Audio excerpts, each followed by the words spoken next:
it's my break. I've been kidnapped. Yes. Polos, what were you doing? What were you doing tonight? I was dealing with a freaking car that sawed a telephone pole in half, so that was fun. Nice. Wild adventures with Polos. Ooh, there's a map called YOLO Swag 420. Maybe we should join that. No, we're doing our own thing here, buddy. Okay.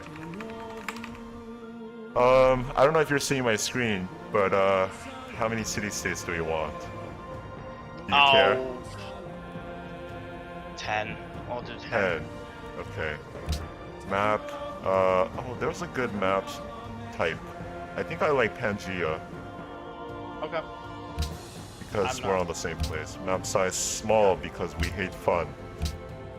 Hate fun. Or tiny because we like wars. Yeah, sure. Game pace, quick. We'll start in the ancient era. World age. Temperature?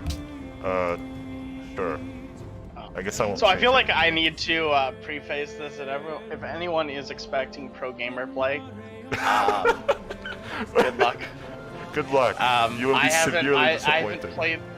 I haven't played this game in 5 years. Yeah, I haven't played this game in 2 years.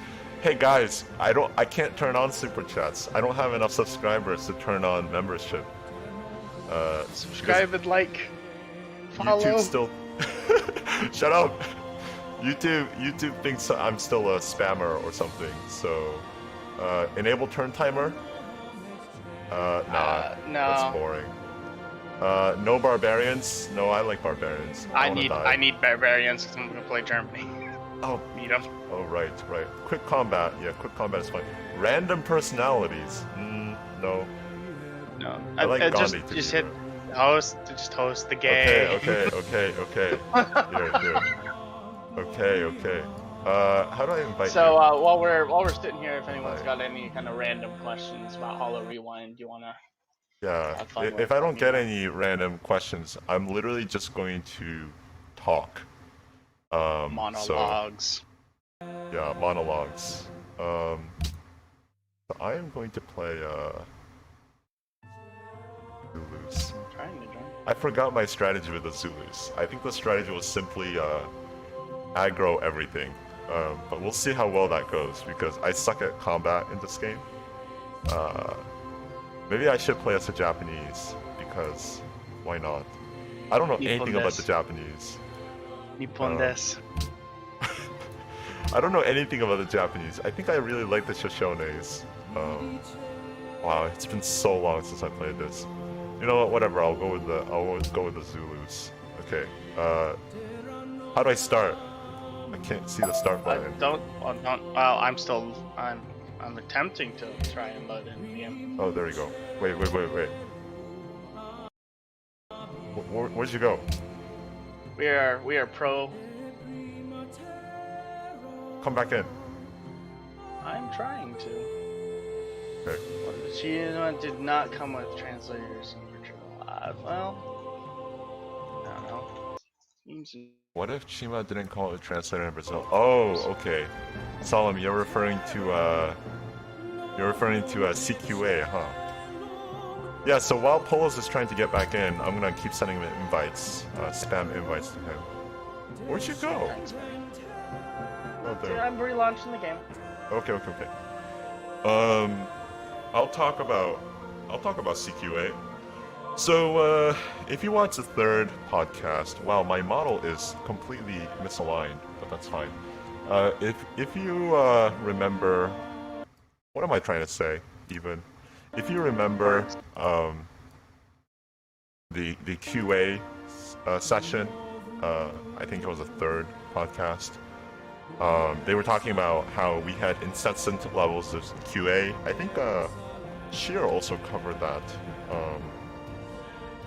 Do you see the Steam overlay, by the way? I just realized I don't see Polos on the screen in OBS.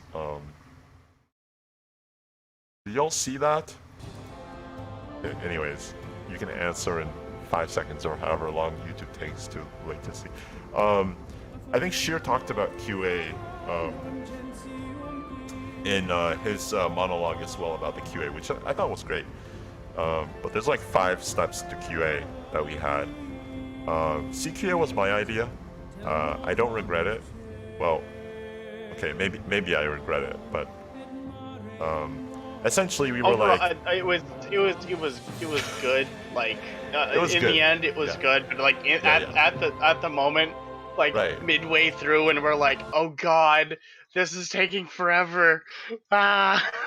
Right, exactly. So I mean, look, in hindsight, it seems good, but it seemed good, but in actuality, it was brutal because of the amount of time needed. But essentially, I was thinking, okay, how do we speed up everything? Because one of my biggest worries about this whole project was that we started way too late, right? Oh, I can start with that. Why not? I can start with a whole monologue.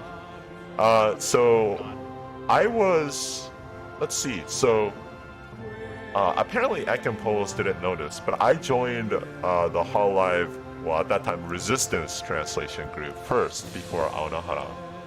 And I didn't quite do much because, well, I was going through a job change at work. So there's that.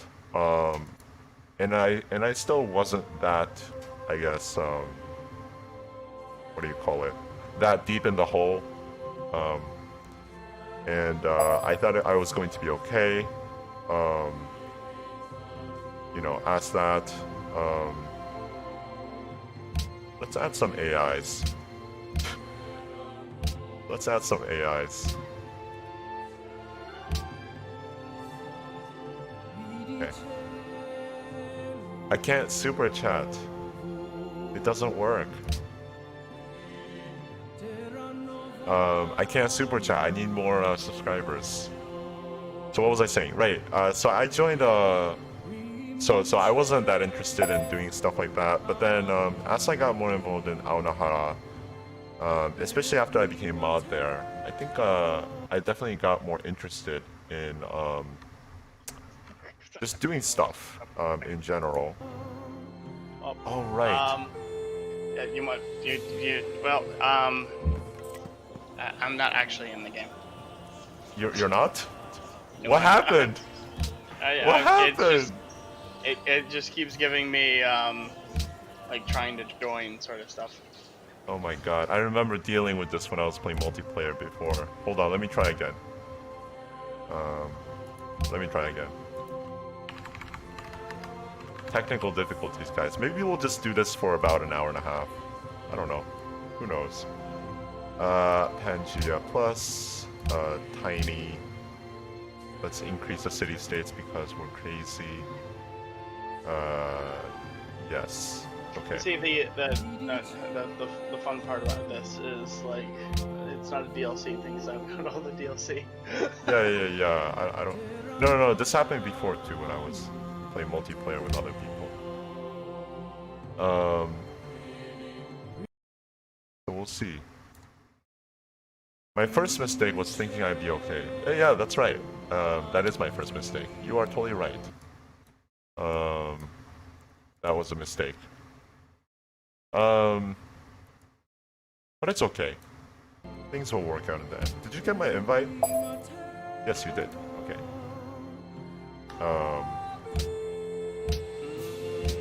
Staring at the retrieving host information again. It says your ping is 5 seconds, which isn't that bad, I think. You're still on random leader. Oh, I just have to be retrieving host information. It's that's all I'm staring at. Holy cow, your ping is increasing. 20 seconds. 25 seconds. What the hell is happening? Is something wrong with my internet? Let me try and host you. Yeah, sure. Is something wrong with my internet? So strange. Okay, yeah, I'll wait. So, what was I saying? Who are you, Rifu?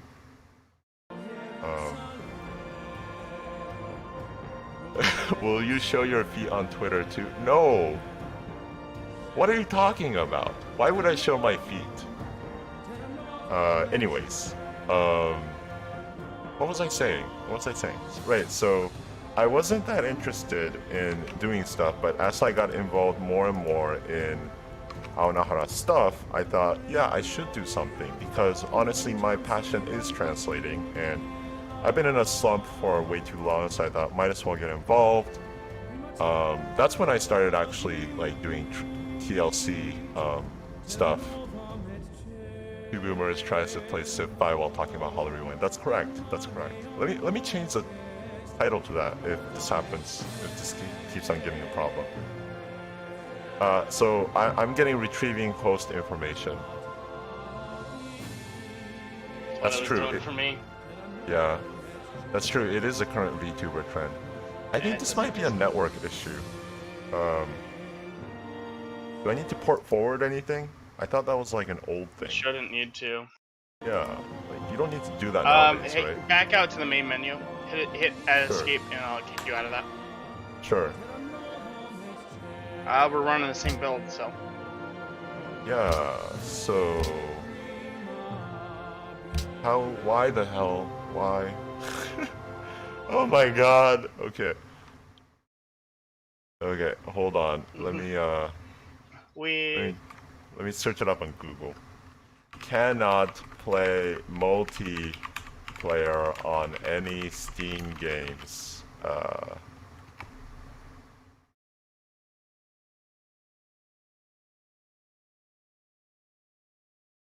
2013 sounds about right. To do that horror stream together. Oh my god. No, we can't. We can't even connect multiplayer.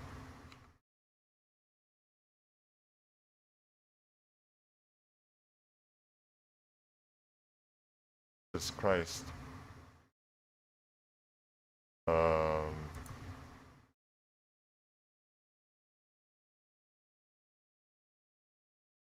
Oh, let me show you guys what I'm searching up. Why not? Why not?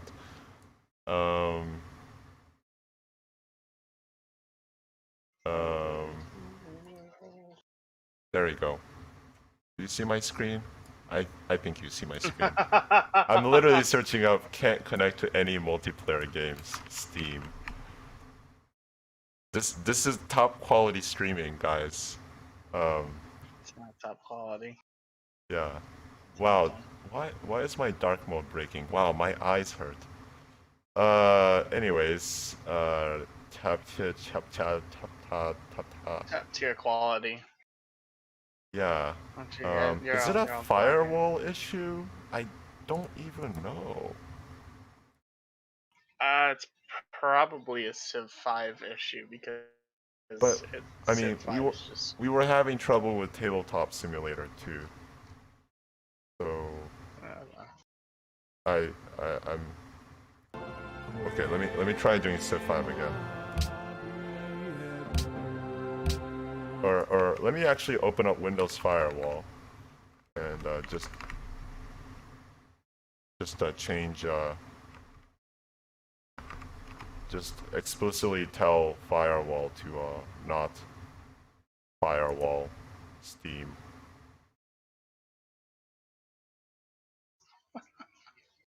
I can't believe I'm doing this on stream. I can't even focus on our discussion. I'm like actually trying to figure this out. Yeah, truly two boomers. That's yeah, totally correct. Yeah, sorry guys. We're all boomers. Everyone's a boomer compared to Rico. My firewall's good. I'll show you even. I can't believe I'm doing this. What? I'll show you. Like, see? It looks fine. Civ? Where's Civ? Is Civ not gonna be listed? Okay. Yeah, I mean, I don't know what's wrong. This is truly a boomer moment. I can't I must say, it's truly a boomer moment. Okay. I guess I'll try again to start a game. Or how about I start a how about no I'll start a game. Uncheck the host game. private. Okay. Here. Maybe that will fix it. Okay, so it's called HoloRewind. Find that. Okay. Wait. Trying.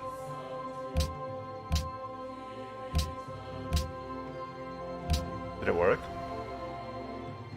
Nope, it looks like it's the same issue. Okay. Oh, hold on. Yeah. I don't think it's working. Let me try my other internet connection. Okay.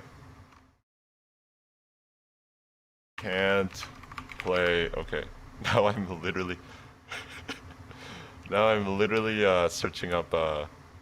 Can't play Civ 5 multiplayer.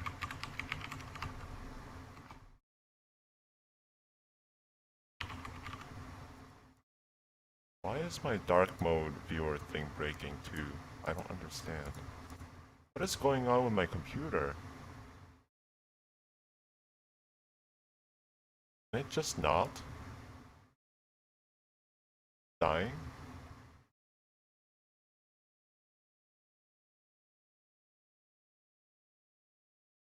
Why is Civ 5 multiplayer?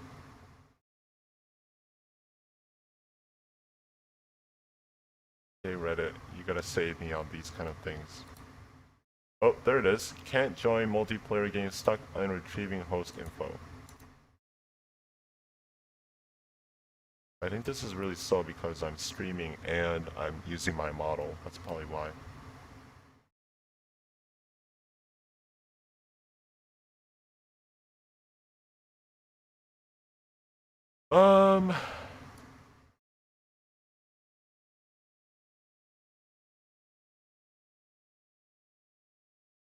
It's literally just the servers. Just have to wait until it's fixed. What? Are you serious?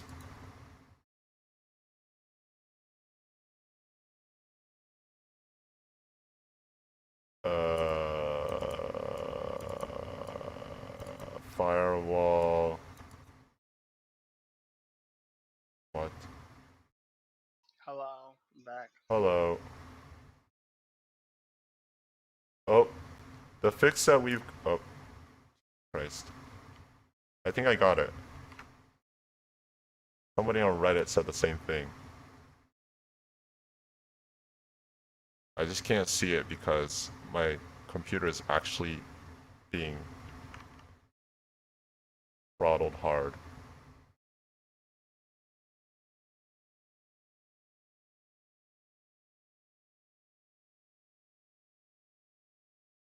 Nope. Retrieving host information.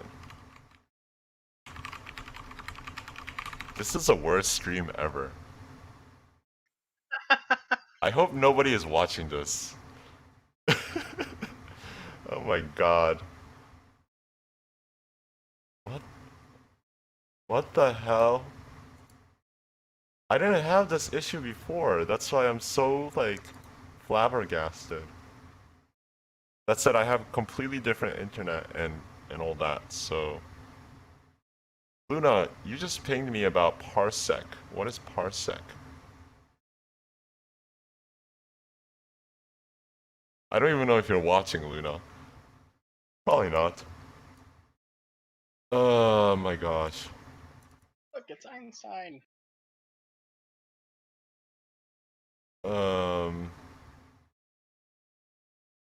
Please help.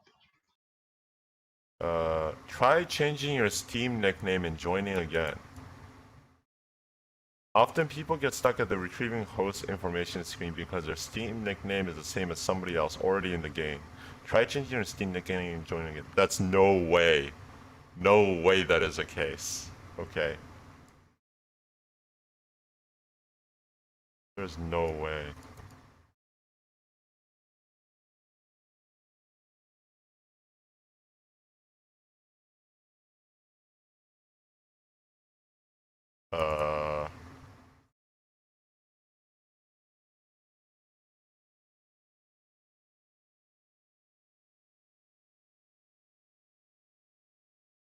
Yeah, so I think it's a firewall issue or some sort of issue like that. I have no idea. I don't know what you're doing. Um, but Um, if you if you want to give up and just like talk while I do random things, that's fine too. okay. What was AMA? Ask me anything. Okay, I'm gonna close the game. Very sad. Oh, you disconnected. Wait, were you connected? Connect, but it did the same thing. No, it did the same thing. Oh, okay. So you didn't get in, right? Nope. Okay. Oh well. I mean, I have to do some stuff on Photoshop, so while I do that, I can talk. Um, Okay. if you're up for that. Unless we want to play Sure. like some random multiplayer game that doesn't use Steam. I don't know. I Can don't you think think it's of a Steam. something? I don't think it's a Steam issue. I think it's a Civ issue. Cause Civ 5's always been kind of wonky on the multiplayer front. True. True. Well, congrats guys. You get to see me working on Photoshop for a little while. What if we just play like, I don't know, Scrabble or something? Uh, wow, I can't Scrabble. believe I said Scrabble.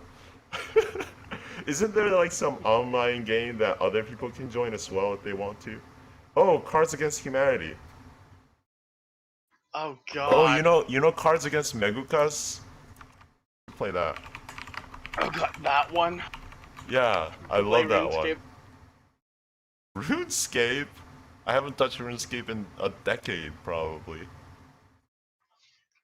Fun fact: I would not be called Polos without RuneScape. Really? Is that where you Mhm. first came up with your username? Um, see, 8-year-old Polos couldn't spell. Uh-huh. And was watching a. You've I had was this big on watching username the since you were History 8? Channel. Yep. Of some sort Oh. of variant of it, yeah. Uh-huh. Um, so like there's 8-year-old me is watching this Uh-huh.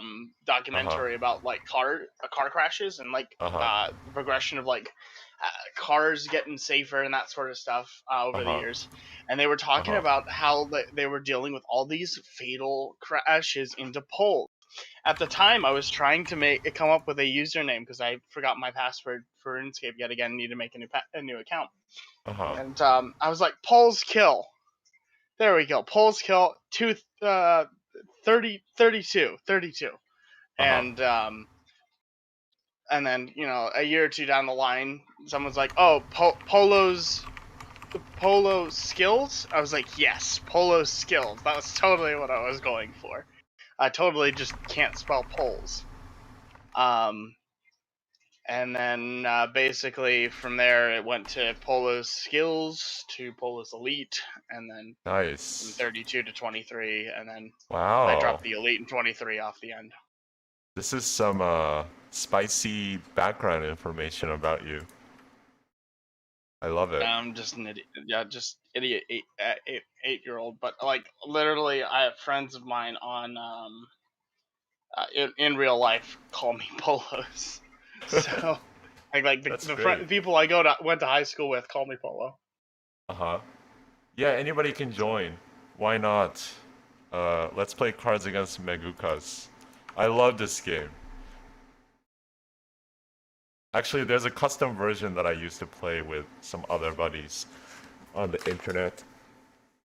I don't know where it went though. You can like load in a deck if you want that is like customized. You gotta set your name though, so that we know who you are. I think I've gone through multiple usernames, to be quite honest. Oh, I spelled my name wrong. Jesus Christ.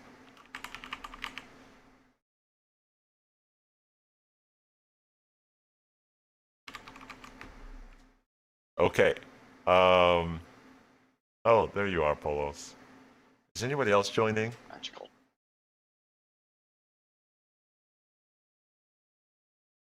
We need more players. Okay, so while we wait for more play, oh, there's Solemn. You are the judge. Okay, I guess I'll wait. Are you literally playing with 3 people? This is great. Okay. Casual as fuck. Okay. So, maybe I'll go back to the other thing that I was talking about. Um, QA, right. So I joined the team and I actually started doing TL checks. I think I did a couple, like 3, um, for Aonahara. And then I found out, and I kept hearing about this like collaboration, right? Originally, I was just literally, the market is tanking as shipments of turning into a pirate skeleton and stabbing an opponent from behind reach an all-time low. The market is tanking as shipments of sync fighting. Okay, I'm gonna go with the first one. We need more players, to be honest. Let me post this in random places in case people want to play. I'm not even kidding. I'm literally gonna go on Discord, post it on random places. Please play. God, I'm concerned. It'll be fine. I think. I might get like kicked off of YouTube, but hopefully that won't happen. Why are there 2 of me? One's capitalized. Praise.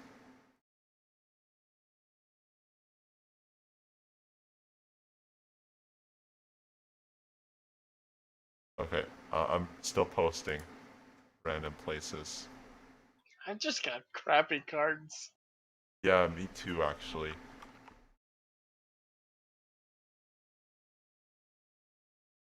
Blank, not so tough after blank. Blank, not so tough after blank. God, I don't know any of these. Oh, you can see my screen. Lol. It's Let me okay. stop sharing. Okay. No cheating. You should Oh, there's just Rift. cut out the part where it says cards against Maguka is like right at the top. Oh, crap. Okay, I'm just gonna throw away cards.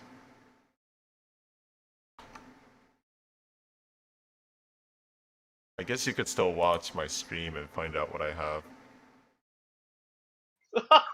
Chris, Nyan, not so tough after Garbage-san. Rocio is I not so tough after Mato Ryuko. My collection of high-tech sex toys not so tough after a violet wand.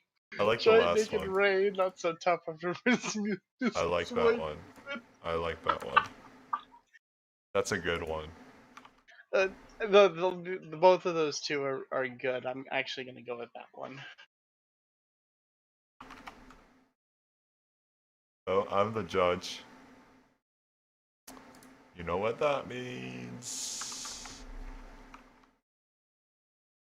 Okay, so now that we're settled in with some players. Oh, this is great. We have so many players. Who the hell is the other Chimata? What the hell? Who are you? Why are you impersonating me? What can't Yomu's sword cut? 1,000 finished shields on MAL. Chitama. Yeah, who are you? Oh, I bet you're from Yamete Kurosawa's, aren't you? Jesus Christ.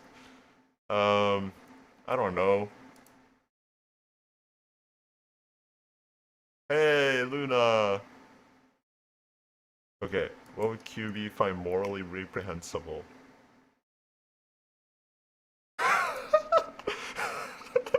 Okay, that's a good choice. Anyways, so let me continue what I was saying. So I started. This is gonna take forever to go through every single question. Holy crap. Um, well, yeah, if you want to join the voice chat, just let me know. Um, you can join. If you're part of the team, you can just join without saying anything. Oh, bless you. Um, what? Butlers? A piece of my... Got out of my...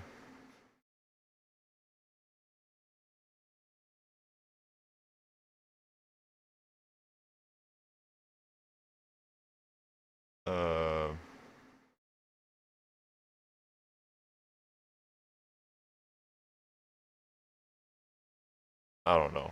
I don't have any cards that I think are interesting.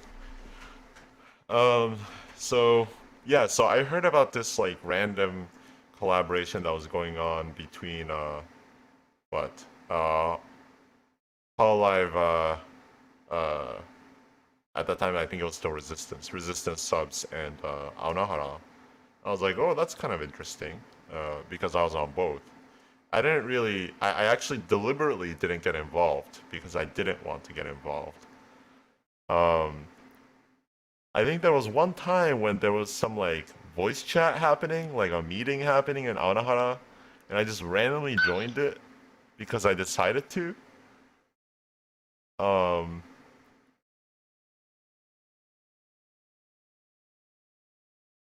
okay. Oh, these are some good cards. Yay! Yes, dang Hey! it! Shimata one picked by Chitama. Oh, I'm gonna win. Okay.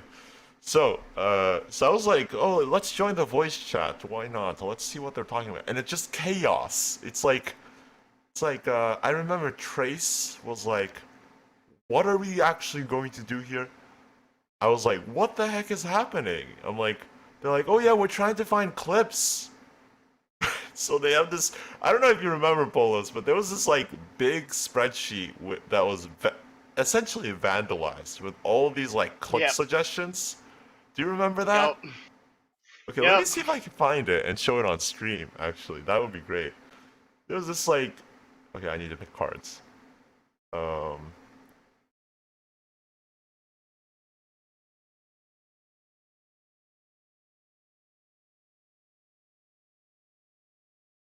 Okay.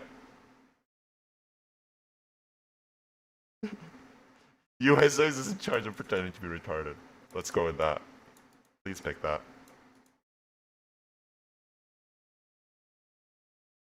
Okay. Thank you. Thank you. Give me a point already. Oh my god, do you not have a point? I'm sorry. No! Wu was in charge of frosting a cake with your butt. I mean, come on, I've been trying here. Okay. You gotta save the good ones too. You know, the ones that can possibly I've been match with something trying to, else. and then every You time I know. play them, someone has a better card. Mm. I feel. Why doesn't she wish for? Oh crap. Okay. So let me show that. I don't care about this game too much. So let me show what I'm talking about. Oh, this is ignore this. This is a TL test that I'm grading. Um, so let me see if I can find that. It's probably in. Oh no, I got pinged. Go away, food. So okay, collabs. There was this big spreadsheet, okay, and it was full of random. What the hell is this? It was full of random, like, just I don't even know what they were trying to do. Like random links to various like videos that they had. There was no sense to it. It was essentially find videos that you think would be good in our collaboration project, right? And I was like, what's Yeah, a it was. collaboration? Yeah, Yeah, go ahead. yeah. It was. Yeah, it was basically not useful whatsoever. I found it. I found it. Yeah, you did. I think this is right. Yeah, this one. So, oh, it's actually not that unorganized as I remember it. Or maybe they deleted the tab that had all the vandalism on it. Oh no, it's this one. There we go. Aonahara members clip submissions. Okay, so what Food was trying to do. Okay, I'll show this. And you guys can keep playing cards against Megukas. Um, so what Food was trying to do was he forced every single person on the team, even me, I had to do it, to I found so many HoloStars clips. I think I'm gay now. Okay, so even Food was trying to, run the show, and I think he was, doing an honest job at it. He forced every single person to find 3 clips. Okay, 3 clips. So think about that. I think we have about 50 members on the team, give or take, right? So let me actually 52, right? So he forced all of us to find 3 clips. So we thought that would be fine, or he thought it would be fine. So that's 3 times 50. That's 150 clips. Theoretically, that's actually pretty good, right? Because like maybe actually that's not good at all. Finally! What? Finally got a point. Did you win? Yes. Nice. For failing to protect the smile triggered. Okay. So anyways, I mean it was a decent idea getting 150 clips. We used way more than 150 clips by the way in the end. He was like, everybody has to find 3 clips. So then everybody was trying to find clips of what they liked, and so I think like Korone and like Toa was like heavily biased because everybody liked them, or we have a lot of members who like them, and so this is a spreadsheet that he was working on, right? And they were like, "Oh my God, we don't have any of Hollow Stars." So I was like, "Okay, I'll volunteer to find some for Hollow Stars." And so that's what this is. That's what this is. This spreadsheet. It's like all the videos that we found as team members and timestamps and everything. It's pretty good. Like it's not bad. But if you can see here, right? All it is subscriber milestones. Okay? It's just subscriber milestones. And I was like, who the hell wants to watch a compilation where they just say thank you 25 times? Mio 110k, 120k, Mio 130k, Mio 140. That's not gonna tell you who Mio is, right? So I went ballistic on Food. I feel bad, and Food was like hurt. But like, I was like, what the hell are you guys doing? Like, is this what you're gonna make? Like, this is gonna be a crappy video. Like, oh great, we can find a cute sneeze from Mio. Wow, awesome, great, wonderful. I'm like, what is this for? I'm like, yeah. Anyways, I got pretty upset. So I got too emotionally involved in this. So I was like, okay, let's start from the beginning and let's figure this out. So I think that was like the second. I think like this was the second meeting that you guys had together, right? You picked. I think this was like the second collaboration, like meeting that like both teams had together essentially. And like at that time, like Ek and Pols were like both really busy, and like even like Riku was like, I don't know how we're gonna do this, but it sounds like a good idea. Good luck, guys. And so like Food was like honestly honestly trying to figure out, okay, what am I gonna do, right? What are we gonna do? So we're like, let's find all the milestone clips. So they did. There it is. I don't know why we didn't look at this, by the way, Jake. Like when we were trying to find milestone videos later. But anyways, maybe we did. I don't remember. So they were like, okay, so we found milestone videos. Now what? And like I was like, okay, yeah. So now what? Is there a plan? Is there a plan? And I got like no answer. So I'm like, okay, so it's like end of September. You want to release this on the beginning of December. I see a problem here. So I was like, there's a reason why I'm talking about this, and we're gonna get to CQA. Okay, this is a monologue. Okay, I'm a boomer. I'm gonna monologue everything. So Okay, what was I talking about? Yeah. So I was like, what is the plan here? There was no plan. So I'm like, okay. So that's when I stepped in and I thought, okay, we need to run actual meetings with notes.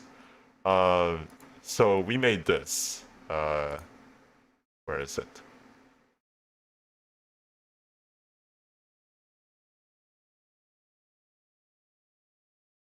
Where is it? Where's the notes doc? Ah, this one. Okay. So I was like, where are the notes for this whole collaboration? You guys are running a collaborative project. I assume it's very complicated. And they were like, here you go. So actually, I erased everything, but essentially it was like random bullet points about random ideas, right? And yeah, like, yeah, I was like, what the hell is this project going to? Okay, now I'm looking at chat. Yeah, so I was like, what the hell is? So I was like, okay, let's actually start defining project criteria, because I was talking to Food and like, Food, what is, what is a point here? Okay, what are you trying to do? What is a purpose? What is an audience? What are you trying to clip?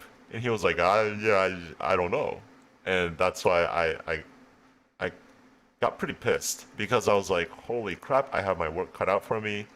And so what we did was we were like, okay, let's have an actual meeting where we define certain things. So we first was like, okay, this is defined. So this is what they figured out. Okay, they figured out this. They wanted to create 12 videos, and it was going to be 5 minutes each, and we're going to cover it in this order. And by the time I came in, they already picked like which team is going to do which generations, which is great, right? And then they were like, hey, HoloRez's birthday is on December 29th. Let's release by then, right? Yeah. So Look, I I'm was explaining. being very optimistic with that one. Yeah, Okay? yeah. You were. I think you were the one who suggested 29th sounds Yes. like a good idea. Yeah, we have Christmas, but who cares about Christmas, right? This is yeah, like sheer curiosity. This is before you were recruited. Like we recruited after this was picked, right? And Solomon, this was done like before we like brought in everything. So like the representatives from HoloRez was essentially Ek and Polos and sometimes Riku. So like the entire HoloRez group had no idea this was happening or what state this were in, right? So I was like, December 29th? Okay, you guys are absolutely ballistic. Like you have no sense of how big a project this looks to a third person like me at that point. So I was like, okay, let's go with that. Let's go with that, right? No, I didn't say that. I said, well, 29th seems a little bit ambitious, is what I said. How about we try to release it by January? Because this is 2020, right? So let's release it by January. And so the more we talked, the more we thought, hold on, maybe this is not going to take longer. So we eventually shifted it to January 20th to 31st, right? So I'm going into very much details because I'm just getting this out of my system at this point.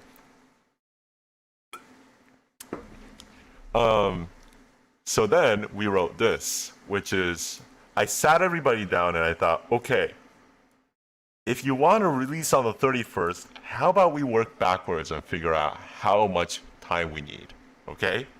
So we worked backwards. We said, oh yeah, well, oh, we did work on December 20th. Okay, so we said, oh, let's release starting December 20th. Why not? Because if we start releasing on the 20th, we have a little bit of buffer time for the other videos.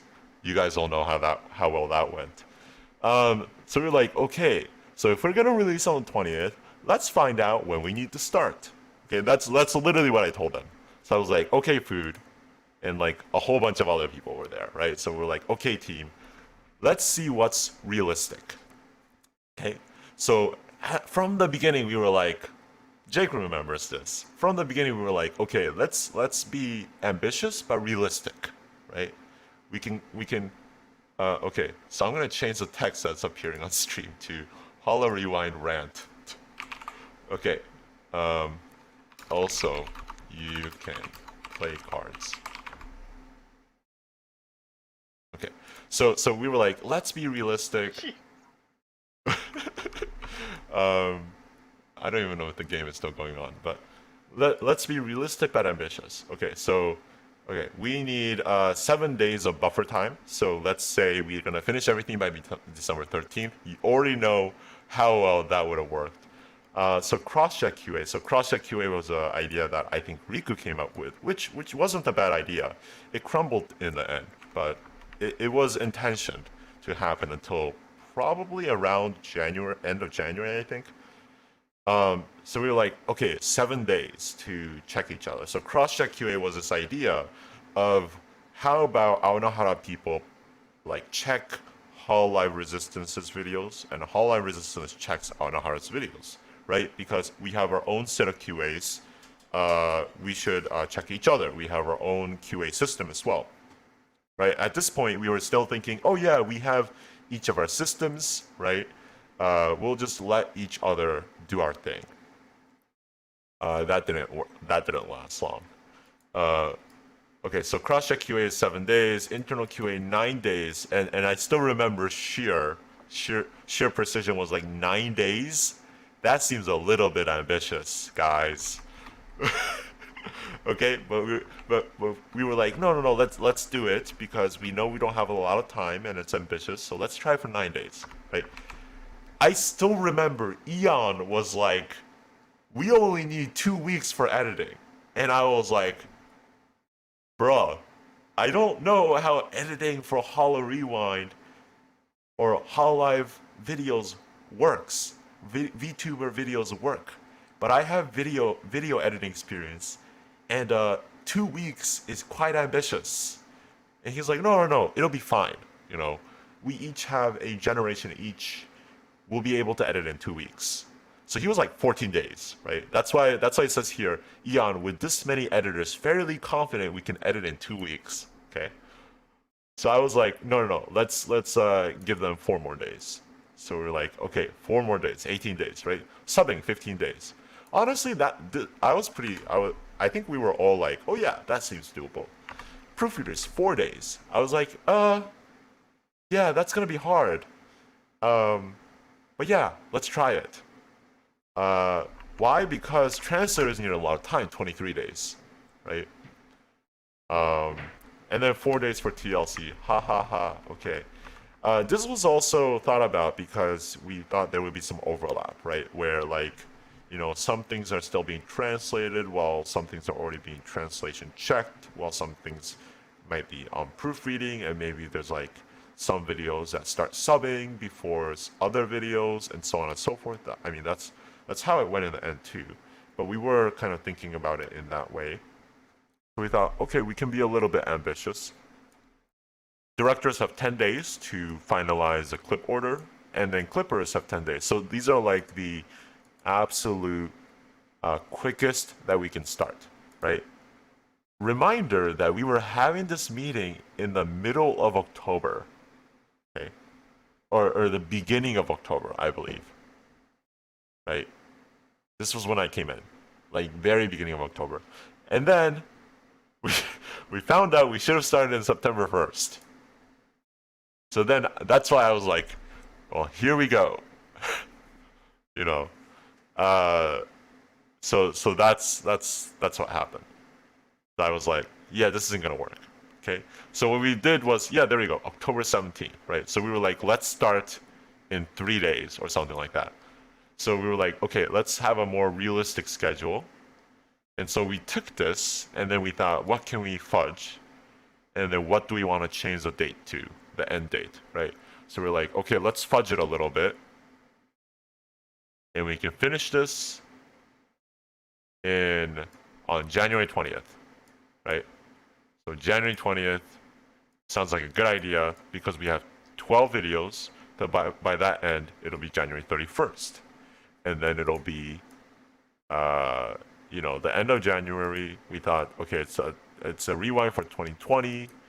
If we release in January, maybe it's fine. At that point, we were like, if we release it in February, it seems a little bit too late, right? So we were like, okay, so we can just make about in time our deadline goal. So by the time we got to this, like we figured this out, we were already like, holy crap, this is a lot more than we asked for. So at that point, we were already like, Riku, why did you do this to us? Yeah. We talked about process flow, etc., etc. And so we were like, okay, let's. I was like, we need roles. Okay, we need roles.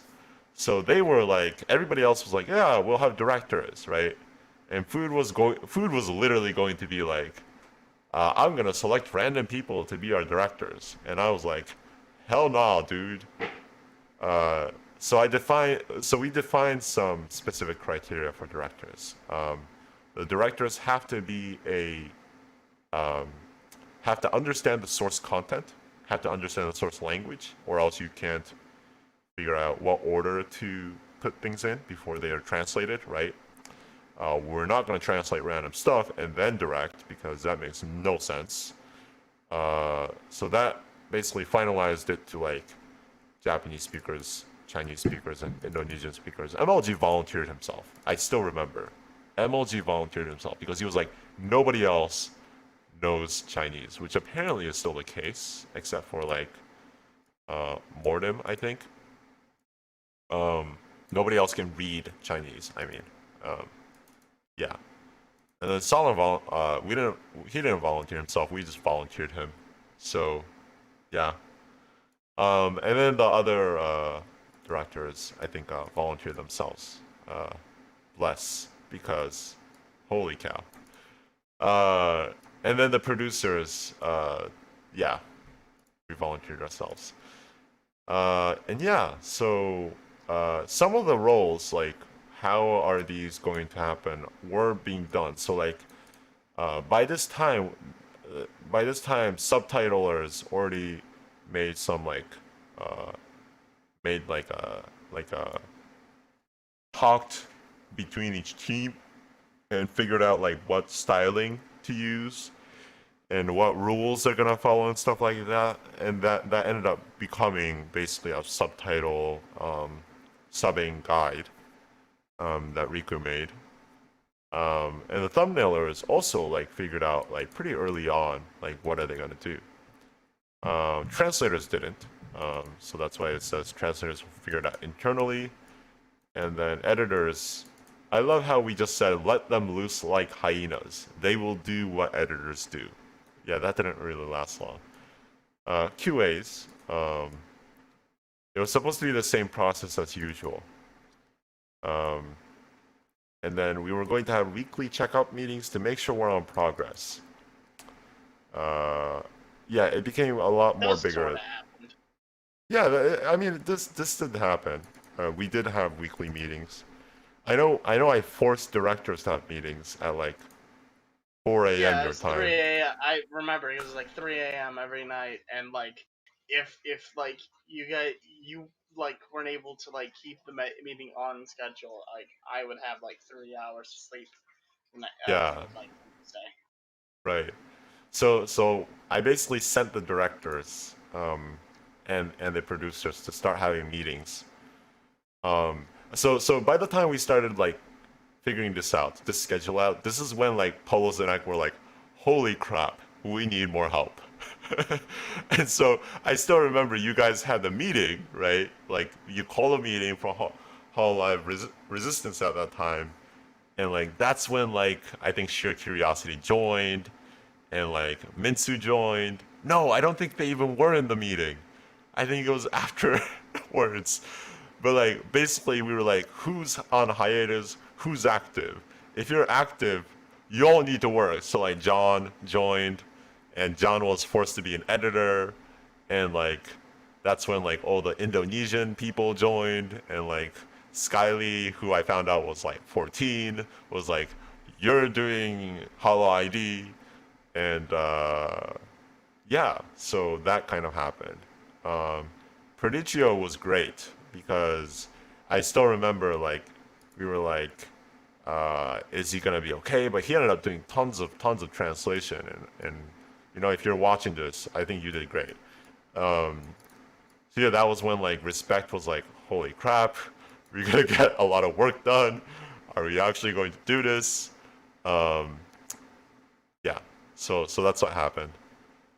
Um,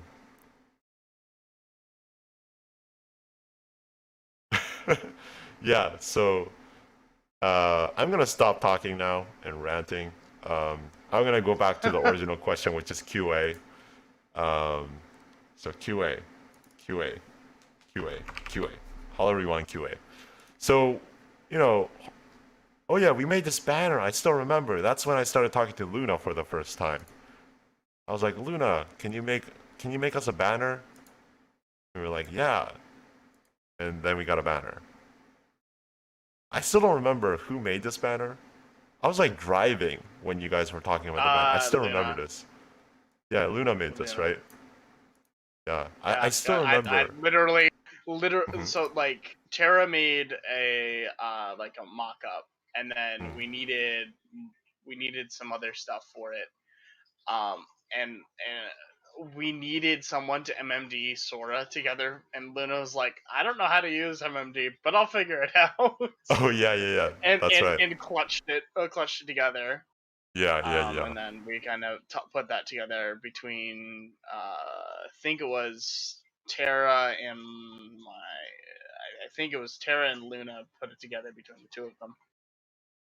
Yeah, I don't know if it's Blender. Sheer curiosity, I honestly don't remember. Um, but somehow they figured it out. I think Terra has like 3D model experience or something like that. Um, so they just figured it out. Um, so yeah, I'm just going through this document and I'm like, what are we? Oh yeah, this is also a document. Oh yeah, so this is a director's meeting document. So if you're on the team, you have access to this. I actually told you guys to read it. Um, but yeah, so this is when we figured out things like, let's email Giguk. Well, yeah, we did that, by the way. If you're not on the team, Yes, you've never heard about this. So this was. yeah, we we literally emailed Oh my Giguk god. in the middle Yeah, of the night because yeah. we were so tired, and we're like, we need to advertise this. Giguk is a fan of VTubers, right? Oh my god. That was at like 1 a.m. Pacific time. He must have never read the email or something. We never got a Shima, response. you need to I need a what? pick. I need a what? A heck? Pick. Well, too late. You were the judge. Oh, oh, oh. Sorry. I should just leave the game. How do I leave the game? There's a Um, leave the game button. is there? Oh, I think I'm not in the game anymore. Oh. Who the hell is Chima Fuzz? Uh-huh. Okay, anyways. Um, yeah, we emailed Giguk at like 1 a.m. That was interesting. Yep. So we decided things like what are we gonna do with the graduated talents? Are we limiting like what are we gonna cover? So we decided to limit to October. Holocene at that time decided they have a separate workflow, so they'll figure it out. That didn't last long either. Um, and yeah, so we were like, how the hell do we promote? So we made this clutch. We came up with like text, and then we decided, okay, we're gonna. So this was a point where we were like, holy crap, how are we gonna find all these clips? So we're like, let's use a community, and yeah.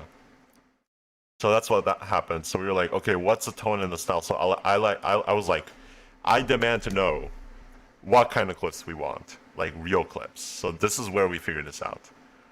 Um, Rip Beyblade Man.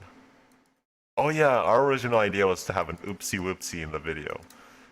That didn't actually happen, but this is also where we decided all the directors. I remember still that Riku only got one, and like I think Jake was like really salty about that. Admittedly, I think that's okay. I think you deserve to be. We didn't post on Reddit because we didn't want to get tons and tons of clips. We got plenty of clips, so I think that was fine. Psychologically prepare and mobilize a team. That's great. I think that was Sheer who said that. Yeah, so this was like an update meeting with the director. So going back to QA, right? So if I open the master progress spreadsheet, this was my baby. I made this.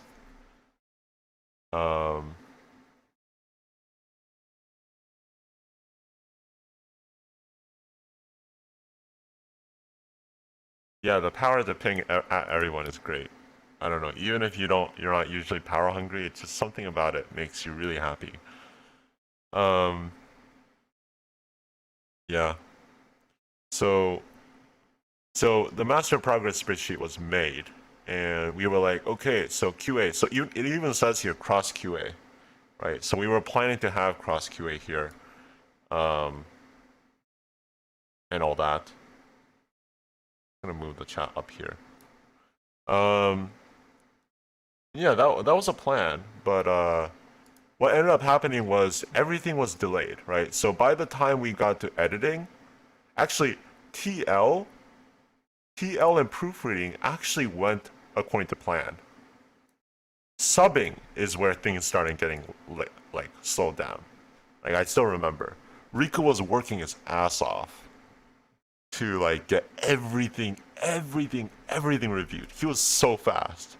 Like that subbing channel, I wonder if I can show it on stream. I probably can.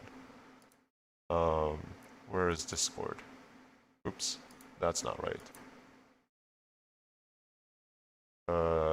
Where the hell did Discord go?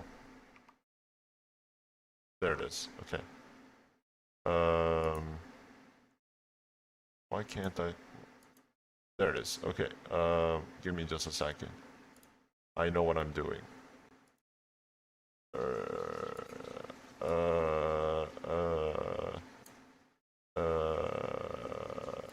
Okay. There we go. So like, if I look at the subber panels, subbing. Okay. Just, I'm gonna scroll up a lot. Okay. Pressing home to scroll up like crazy. Okay, so I'm in January. Okay, this is January 26th. Okay, this is actually quite late in the game. So I think subbing was supposed to end. Let's see. Subbing was supposed to end on December 6th to the 19th. Okay, 6th to the 19th. So I need to go way more up. So this January chat must be CQA or something. IQA maybe. Wow, I need to scroll up even more.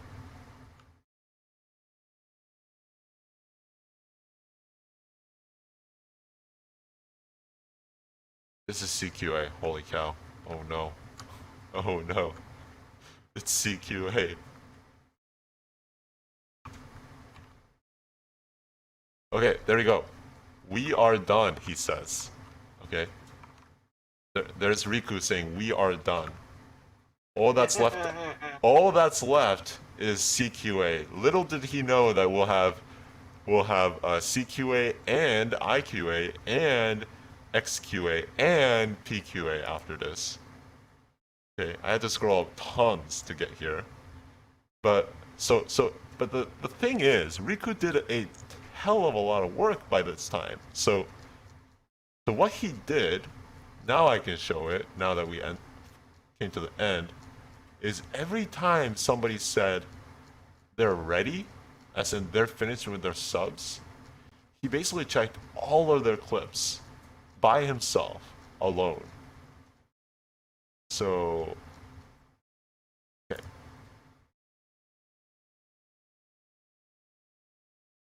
I'm waiting for a wall of text from him. That's what I'm trying to find. There it is. Okay, this is a great example. So Risu, right?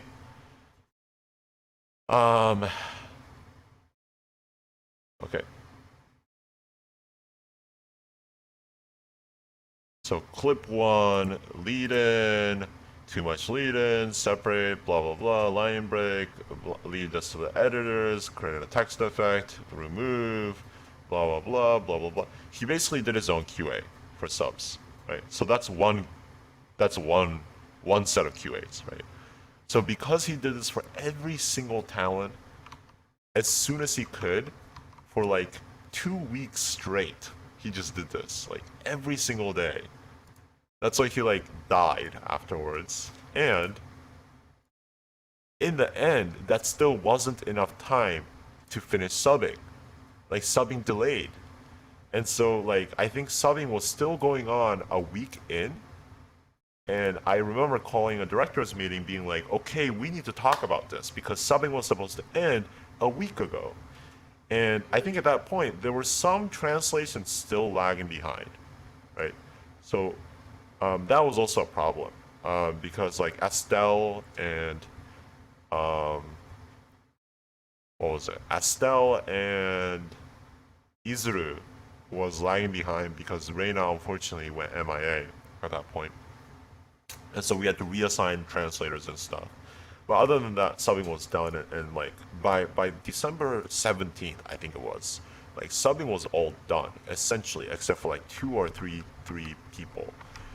Um, the problem was that Riku was reviewing all of them, and getting back the revisions was also hard, right? And so subbing itself bled into January 12th, right? So I think that's what I was just showing when he said we're all done. So let me scroll down to that actually.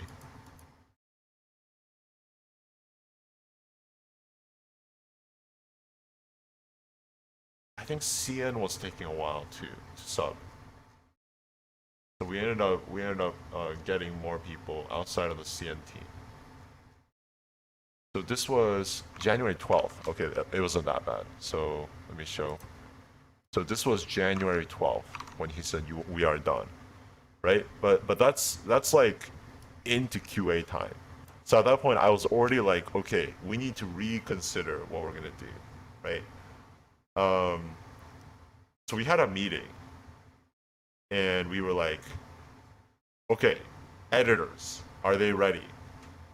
The editors at that time were like, we're ready. We've been waiting for like literally like 3 months now to edit, right? And I hope they appreciated that wait because when they were starting to edit, Polos literally almost died. Um, Yeah, it's just a flesh wound. just a flesh wound, yeah. Just bedridden and then fell asleep on the wheel. Um, yeah. But so we were like, okay, editors have to work really fast. So I was like stressed as fuck, right? Because I was like, holy crap, these guys need to be pushed like crazy. So that's when I got the brilliant idea to be like, we're not gonna have enough time to QA, right? So once we get to QA, we need a QA to go super duper quickly. So we decided to take out cross-check QA. Okay, we decided to just do internal QA and just deal with it. So that buys us 7 days, right? So that basically buys back the delay that we had for subbing, because then that's like January. I think that would set us to like December 29th. It still doesn't buy us enough time, but we were like, okay, editors maybe can spend a few less days, right? And then we were like, okay, let's see how the editors do, and then we can consider if we do need to push back, right? So that's what we did. At the same time, I was like, okay, CQA, why can't we get some Japanese speakers who we do have some in residence just hanging around in the server, who help very often actually when you ask, why can't we get them to help out with this? Right? So I was like, oh yeah, that's a good idea. So I was talking about this with Sheer, and we were like, oh yeah, this sounds like a good idea. So what we'll do is for the Japanese clips, of which we have the most of, we will already have it essentially checked. Um, Even though we did TLC, let's have it checked again, right?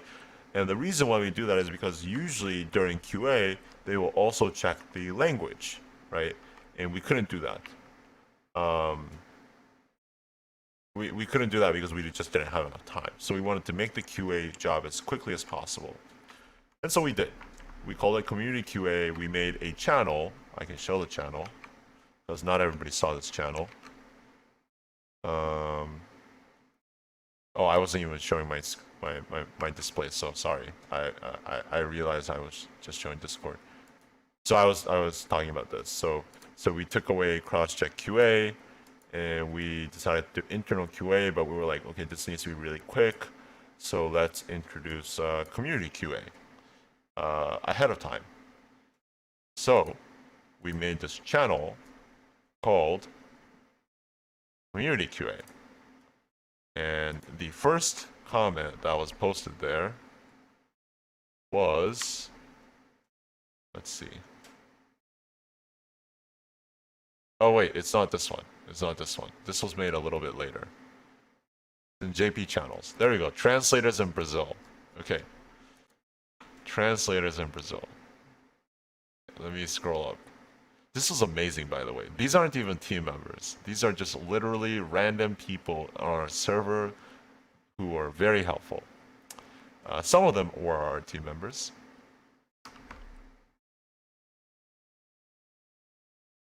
Let's see. Okay. I thought this was funny. I didn't realize that it was not funny, but I made a joke. It was not funny in the end, I mean. I made a joke. To shine, get it? Shine, ha ha ha. Yeah, so they kind of actually died. We basically cherry picked some people and then talked about this channel being something that we'll start having. Essentially, as the editors finished, wait, am I showing the right thing? Oh, I wasn't even showing the document. Whoops. Okay. As the editors finished up their videos, the first one that was finished was Kira, right? Then we would actually send them to this Translators in Brazil channel, and then we would ask people to review them. So there we go. There's No Namae, who reviewed that. CodeStack also reviewed it. And then CodeStack reviewed a couple others. Aqua got posted here. And yeah, it just went on like that, right? And every single submission that we got was upvoted, was reacted on. And then if we got enough responses, we put an X, right? And then this info went into this document. Where is it? Went into this document over here. Where is CQA?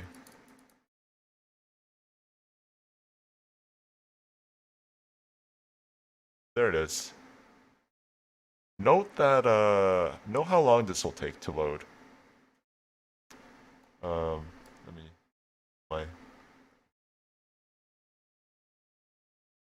just look at this, okay? It says 1 out of 17 pages. Okay, it's still loading. 1 out of 22 pages. Still loading. 1 out of 29 pages. Still loading. 1 out of 45 pages. 1 out of 57 pages. 1 out of 71 pages. 71 pages of QA. Okay?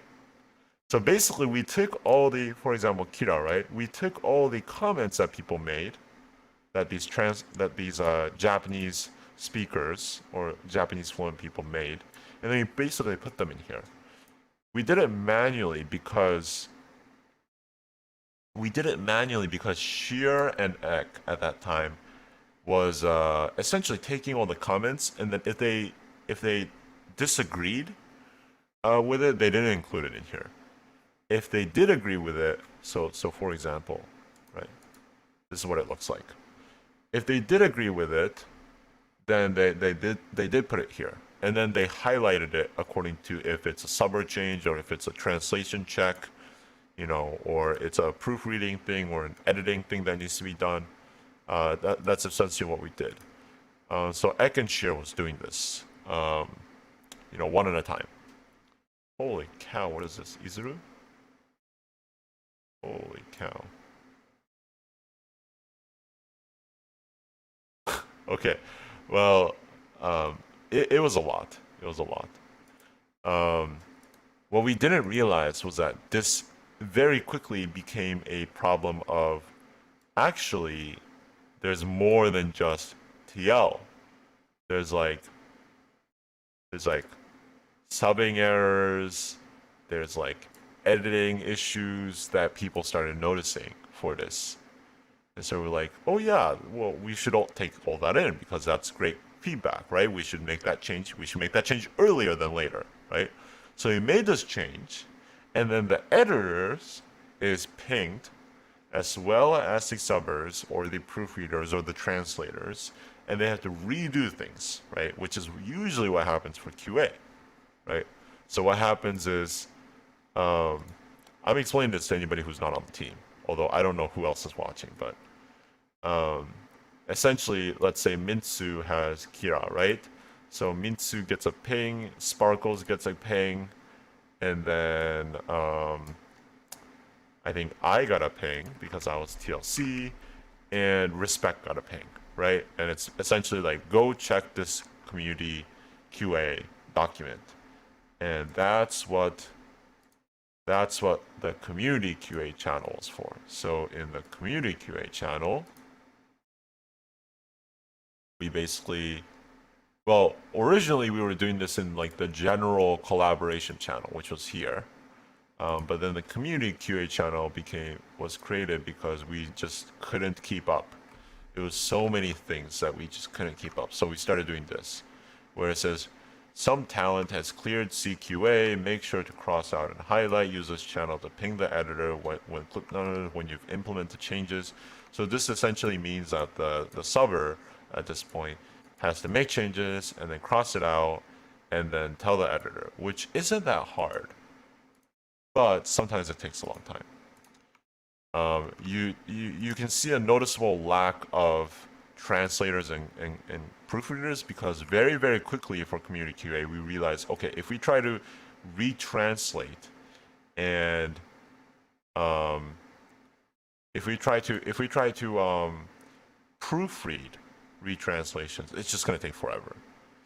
And so what we started doing was Sheer and Ek themselves would just either accept or not accept the translation check and the changes that the translators in Brazil was suggesting. And so it's just a subber that needs to go in and actually make that change, right, in subs. So then what Riku had to do was Riku would get all of these retranslated stuff for CQA, have to check it again, and go through all that again. I just didn't realize how much work it would be. Because, okay, let me just show you. I mean, some talents had so many comments. And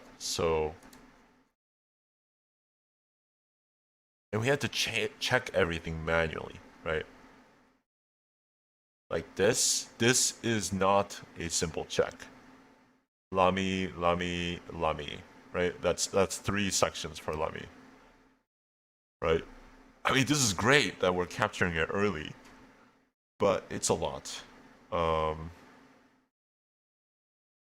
Yeah, it's just a lot, and I mean, it's great that they made all these comments in, and then we even had people like Jake, who was a director, who would put in his own comments looking at the editor's rough clip, and as well as the community QA people, and I mean, it's just a lot that went into that document, and so that's why, that document is 71 pages, and we looked at every single comment and considered, do we really need to make this change? Because at this point we were like, holy crap, we don't have enough time. This is going to take forever. What are we actually going to change and what are we not going to change? Right. So we were like, okay, let's take the best of both worlds. Let's be cognizant about that. Um, at that point, we invited uh, more people to help share an Ek. So I'm just gonna show our CQA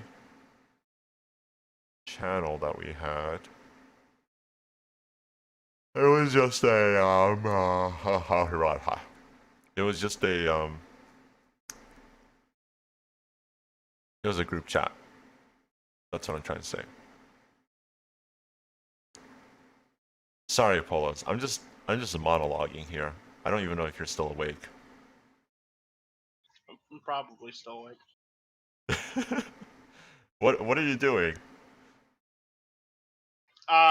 Losing cards against Mukukas against people. Oh, you're still playing that. Okay. Nice. Okay, so this was our channel. I mean, we had so many comments within ourselves just about CQA. And essentially we recruited Respect and Vokoka, who is quite good at Japanese, like better than me even. Just green with translation. Just specifically not that familiar with translation, but his Japanese level is pretty amazing. So anyways, we just had so much comments. I mean, it's just like even this like this is Russia, right? Like I erased this all and then kind of went with this. Oh, yeah, and like we had to debate about like whether or not this was right or this was wrong, and whether or not this suggestion for a translation check was right. I mean, it went through the system. It was crazy. Um, yeah, it was just crazy. So that was CQA. That was CQA. It did actually end up saving QA because a lot of the QAs once we got to QA were short. It was really short, which is good, right? However, and the QAs worked really fast, honestly. I think that they probably worked the fastest out of any other group. So mad respect to them. Respect, get it? Respect. But still, we had to push it to February. That was a decision that the leads and the directors and the producers all made together. And then we had PQA, because for a while we were like, hey, the producers should review the videos, all the videos, like the compilation video, right? So the Gen 1 video, the Gen 0 video, so on and so forth. Oh man. Oh man. Um, oh man. Oh man. I'll just say that. Okay, so let's see how long this document is. It's currently it's loading. 1 out of 15. 1 out of 16, 1 out of 20, 1 out of 24, 1 out of 32, 1 out of 37, 1 out of 47, 1 out of 57, 1 out of 63, 1 out of 77, 1 out of 83, 1 out of 95, 1 out of 99. This is 99 pages. Yeah. I I mean, like, I thought that QAs were doing a great job, and I think they had very much of a good intention to do a great job. But I got pissed at Sheer at one point because he did he basically did where is it? Suisei, I think. No, no, no, no.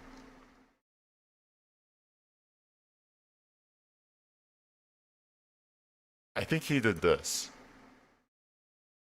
Yeah, he did this for Sora. I was like, sure, you gotta check your video. And so he did this.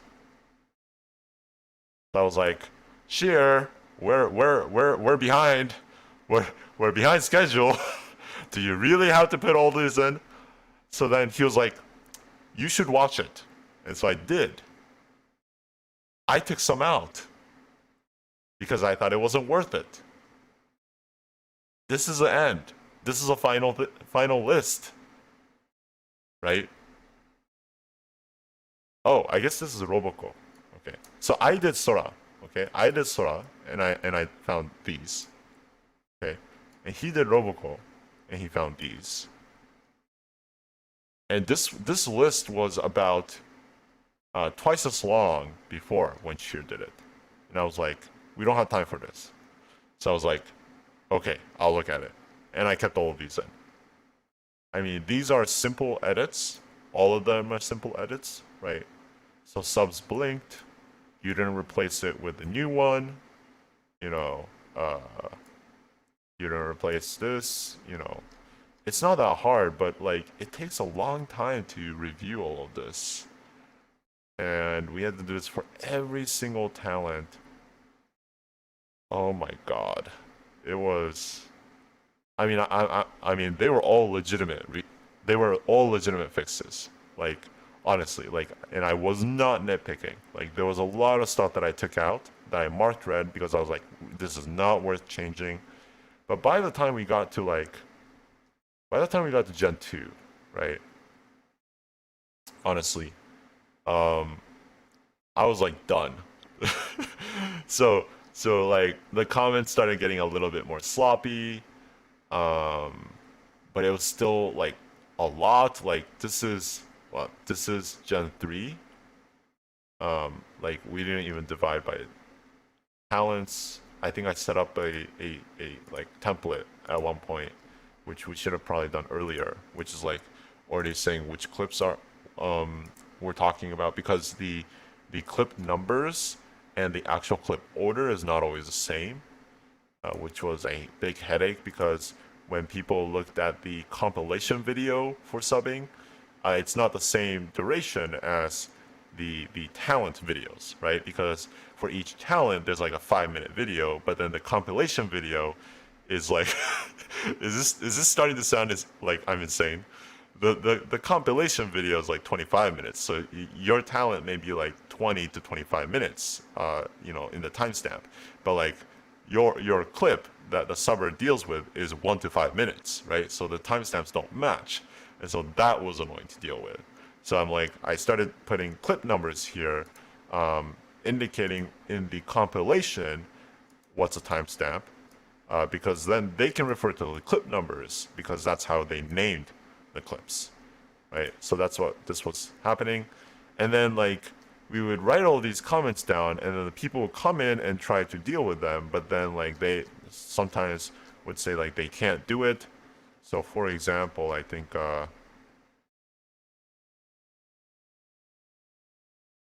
you know, so here Dork's will was like I don't think this is a problem and stuff like that. I think at some point Polos was like, I don't have time to deal with this. Totally understandable. Yeah, here, rejected. Did some fade animations instead. So stuff like that. So like I think this was also worth it, right? Um, I'm not saying it was a waste of time. It's pretty good that we caught all of this because some of them were serious issues, like where there were like clips not replaced or like clips that were completely cut off. Um, Bookmark had a lot of issues in Gen Zero. Honestly, Gen Zero was the most intense because there were so many editing issues, and issues with the lines that we just didn't catch earlier on. So I was like, why didn't we catch them? I still don't get it because proofreading went really well, and Yeah, I don't. no, Yeah, yeah. I don't know. I do. Yeah, I do. I think it was clips. I want to say it was like 5, 6, or 7 Uh on huh. Haskell. Like someone was like, "Oh, well, the clip quality is pretty scuffed." I'm like, "Dude, I think I legitimately said I don't have fucking time to fuck around with that." Right. The there's a lot of back and forth, which was really Right. good for a lot of clips, Right. where we were catching really random things that somehow slipped through the net. Mhm. Um, Mhm. so some were a little worse than others, Yeah, yeah, but yeah. Some were worse than others. I mean, there were some talents that had virtually nothing said. So, for example, like mm, um, Sivia had one, two, three comments for PQ, and that was it, right? So it's not like we were being nitpicky with everything. In fact, a lot of the CN ones we don't have so much to say because it was just very straightforward. For some reason, some of the other ones just had a lot more to say. Um, but yeah. Oh, Jim brings up a really good point. If you ever do this again, edit for a subtitle after. No, that doesn't work. Why? Because editors don't just put videos together, they actually create some effects, right? So for example, if I open up YouTube, um, and this is where I would severely consider, seriously reconsider this if we're going to do this again. But we wanted the editors to be creative and to show some creativity in what they were doing. And so things like, and I mean, it upped the quality of the videos, to be honest. Like, it was amazing. But like, things like, okay, Holostars Gen 1 is a great example because Mintsu put a lot of edits in this one. So things like, uh,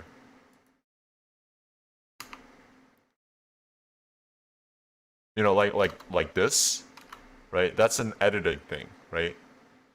And even like this, these inclusions you can't do if you don't speak Japanese, right? Because you don't know what the context is to add all of these like interesting editing things, and so that's why, um, yeah, yeah, go ahead. like with 2, 3.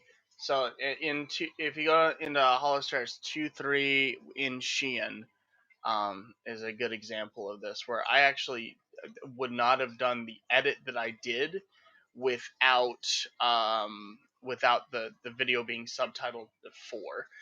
It's the clip where he is talking about how he's not comfortable with his voice. Um, believe that's clip 2 or 3. It's very early on. And he goes, and basically we zoom down into it. Hmm. Um, uh, You by said who was it? it's Sheehan. Shin. It's really early on. He's fourth Okay, right there. let me share It's my screen with early you. in.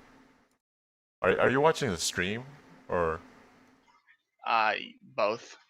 Oh, I'll just share on Discord so that you don't get lag. Um, okay. Um, So if you're gonna want to skip it forward a little bit. yeah, yeah, sure. I think I know what you're talking about. Is it this one?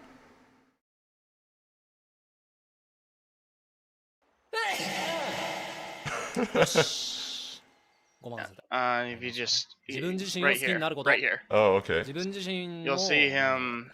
He starts talking about that you have you live yourself, and then he starts going into how he didn't like his voice, and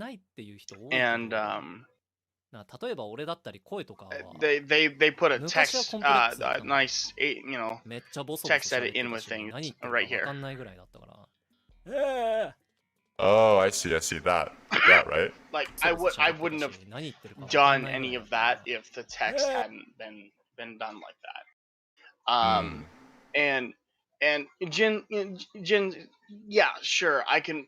If I really want to try and cross reference translating transcripts while editing video, sure, but it's not very. That's just way more time than it's worth, in my opinion. It's much easier for me to deal with a pre-translated clip, and then I can splice in original if I need to do something really fancy. But generally speaking, working with the already hard subbed is actually a lot easier. And generally, because I'm better able to follow the flow and where exactly things are starting and stopping, little bit better. Um, it generally tends to work out well. Plus, you don't have to deal with any sort of potential, you know, we added padding to the front or end of the clip, which it may change how exactly those timestamps fall. I think it's also it might be insightful to look at the TL sheets because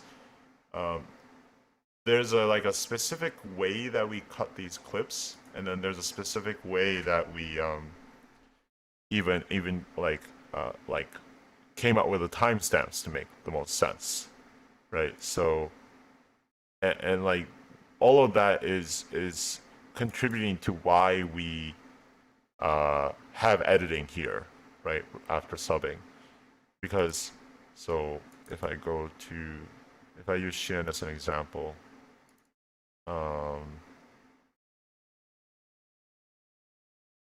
okay, um, raw clips.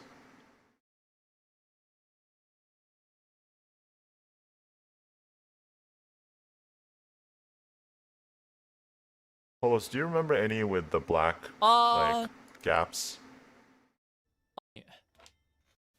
I didn't have any with black gaps in Oh, mine. really? Oh, all They of were yours all, was pretty straightforward. yeah, for the most part. I mean, Okay, there was a couple that basically putting the black gaps in them wasn't worth it, sort of deal. Where like right. we were cutting like 3 seconds out Uh huh. in between, so like we splice, quick transition done. I see. I'm opening this one because I know that there's a lot of black gaps in this one. And Jen, I would disagree because this is how our workflow runs. So like we're already we translate. This is how we've always done our translation process, where it goes you've got your translator, then it goes to the timing subbing, and then it goes to editing release, and it's actually fairly efficient.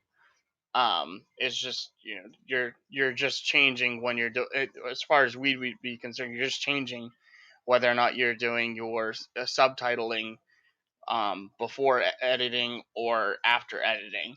And we find it's better for our translators to do it before the editing. I think I think I actually agree with you, Jin. Like if you could, you would edit first and then sub later because that way you have your final video made and then you would just sub that final video, right? You would subtitle that final video. But the thing is we work in a team and we're trying to distribute the roles and the tasks among the team members. And we need to consider that many of the subbers don't know the source language, right? And um,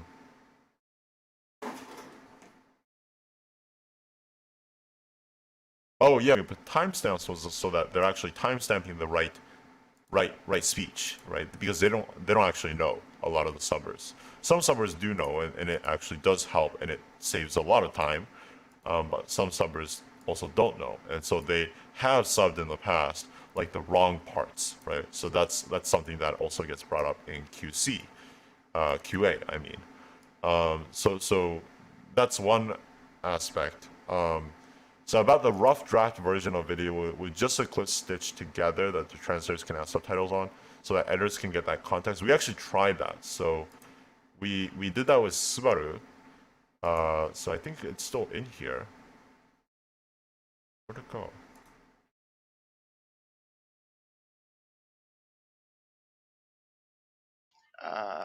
I think it was in either There's it's like in either an a proof of HLR or it's either an there's like a proof of HLR or it concept was in made. master assets. It may have been deleted for space.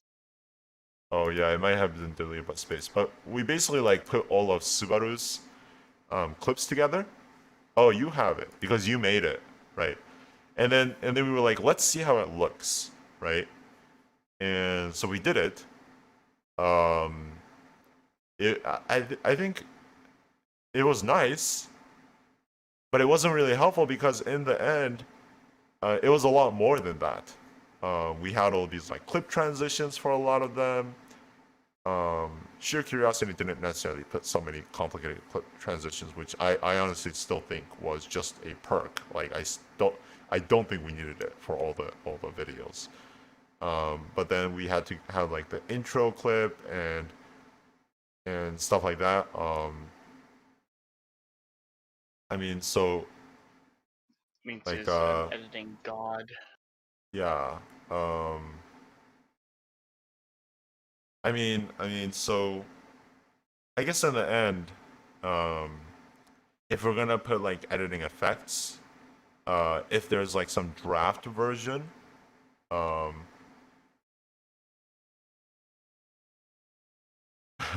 okay, if there's some like draft version, um, it would have been probably helpful. Yeah, I guess I am still wondering. I think the more I think about it, Jin, I think you're actually right. So if the editors take all the raw clips and then clip them, cut them tightly according to the timestamps given, and then they create the 5 minute clip, and then the subbers sub that 5 minute clip rather than multiple like 2 minute clips with all these gaps in between, maybe it would have made subbing faster actually. Because then even these stuff doesn't have to be figured out like separately, right? Even for the translators. The editors I could would have argue for me at least that would have made uh editing take way longer, why like is that? way longer. Well, because if I'm having to do any referencing to to a spreadsheet, it's just gonna take me forever No, no, no. It because would I'm gonna it would have have to been start that. So how the raw clips are made is that I mean this I thought was just way too much, but like sheer precision like demanded that we do it this way. But essentially every single clip, raw clip, has 5 seconds of extra time. I don't know if you remember this, Jin, but like so the clip actually starts from here at the 5 second mark and then continues, and then there's 5 seconds of extra time at the end. So it actually Yeah, ends that it's a 5 second buffer here. on both ends for Right, transitioning periods. right. So I think what the editor would have done is that the editor would refer to um, basically the director's sheet because the director's sheet has the timestamps. So let me go over. Well, no, they wouldn't even have to do that. They would just put the clips together in order, know that there's a 5 second gap that they have to cut off from the beginning and the end. They have to cut out all the black parts, and then sometimes even the black parts and a little bit, right? And then they just put that all together in one video, which is what Sheer Curiosity did. Um, So, like, are you saying we should? Let me. Are you saying we're putting all the raws together? Um, like just the raws, no edits, no creative edits or anything like that, just the raws, and then subtitling that. yeah, Okay, and then what? That go back to editing after that. right. Would that have been easier, or would that have not saved any time? Um, I can't edit any transitions in between them. I can't redo any timing between anything. I can't redo transitions at all.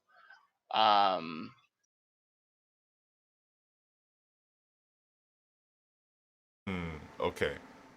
So the idea of subbing the completed. Maybe if you did Uh-huh. blank 2-second spacer between each.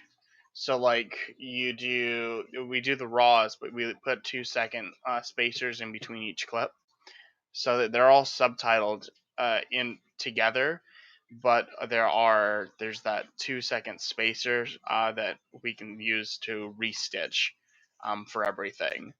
So we can do all the transition modifications and that sort of stuff that may need to be done. I see. I see. So Because I don't know then if that would have saved any time in the end. Because you guys I basically ended up making a rough edit when it got to editing anyways, right? Because yeah that rough edit got sent, it's all subbed and everything, but that's a rough cut. And that rough cut got sent to CQA. hmm And then I mean you're also playing with the various issues when it comes to starting to replace internal clips over and over and over again. So Jin is saying that, if you get that rough cut early, even if it's not subbed, perhaps you already can get context and you can already start working on like various I don't edits. speak any Japanese, so like there's times I don't, without the subtitling, I don't. I go, oh hey, here this. They're saying this. This is what's going on. Okay, I understand what's going on in this clip now. Oh, if we do this, that would make that more funny. Like, whereas if it's just a chorus of Japanese voices that I can't understand, I don't know what's going on. I don't know what to do with it. Hmm. So you think that if it was you specifically, it wouldn't really have helped uh, at all because it's you would have no clue as to what to edit in, other than just Yeah, I rely you know. very heavily on the subtitled video, Okay, I think that and maybe the yeah. So vast majority of, at least on HLR side, the vast majority of the video editors rely on the subtitled clip right, to edit it properly. right. I think if the subbers or the editors, like basically anybody has source language knowledge, it would save tons of time. Like that's no, but then Jin, you're saying that. So you're saying that the instead of subbers subbing individual clips and then the editors working on it, the editors can make the compilation first and then it gets subbed, right? And then it goes back to the editor, essentially.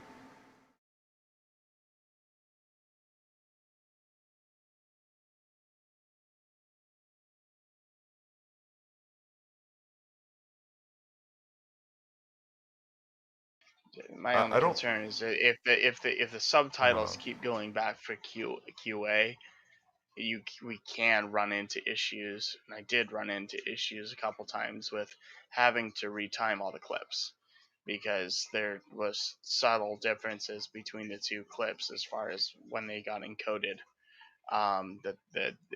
Basically when it gets pulled into Premiere, the timing's off. Right, I remember So that whole then desync issue. right, so then you have to spend like a stupid amount of time resyncing the clips so that they're starting and ending where they're supposed to. I think what Jin is saying here is that if you do it this way, in the end it almost seems like nothing changes, but it actually reduces the QA work. Because Riku had to QA the subs, and if you can get to CQA at the same time as I mean, QAing the I'm willing to subs, try it. Like, I'm willing to try anything. I'm just, yeah, my concern is that you might balloon editing on the editing side. So that's my only concern, if that makes sense. I get what you mean. I am pretty convinced that Jin is on the right track here, and I do think that if we were I to do think this again, I think it's a good idea. I'm just I would have to see how it would work in practice to see if it would be a benefit. Maybe we can take a HLR project or two yeah. I mean, and I try it don't. like that. To be honest, though, I don't think this would be applicable for most projects that don't have a crazy amount of clips like this did. Like Yeah, no, for I a mean regular video. I've got a couple project ideas Oh, okay.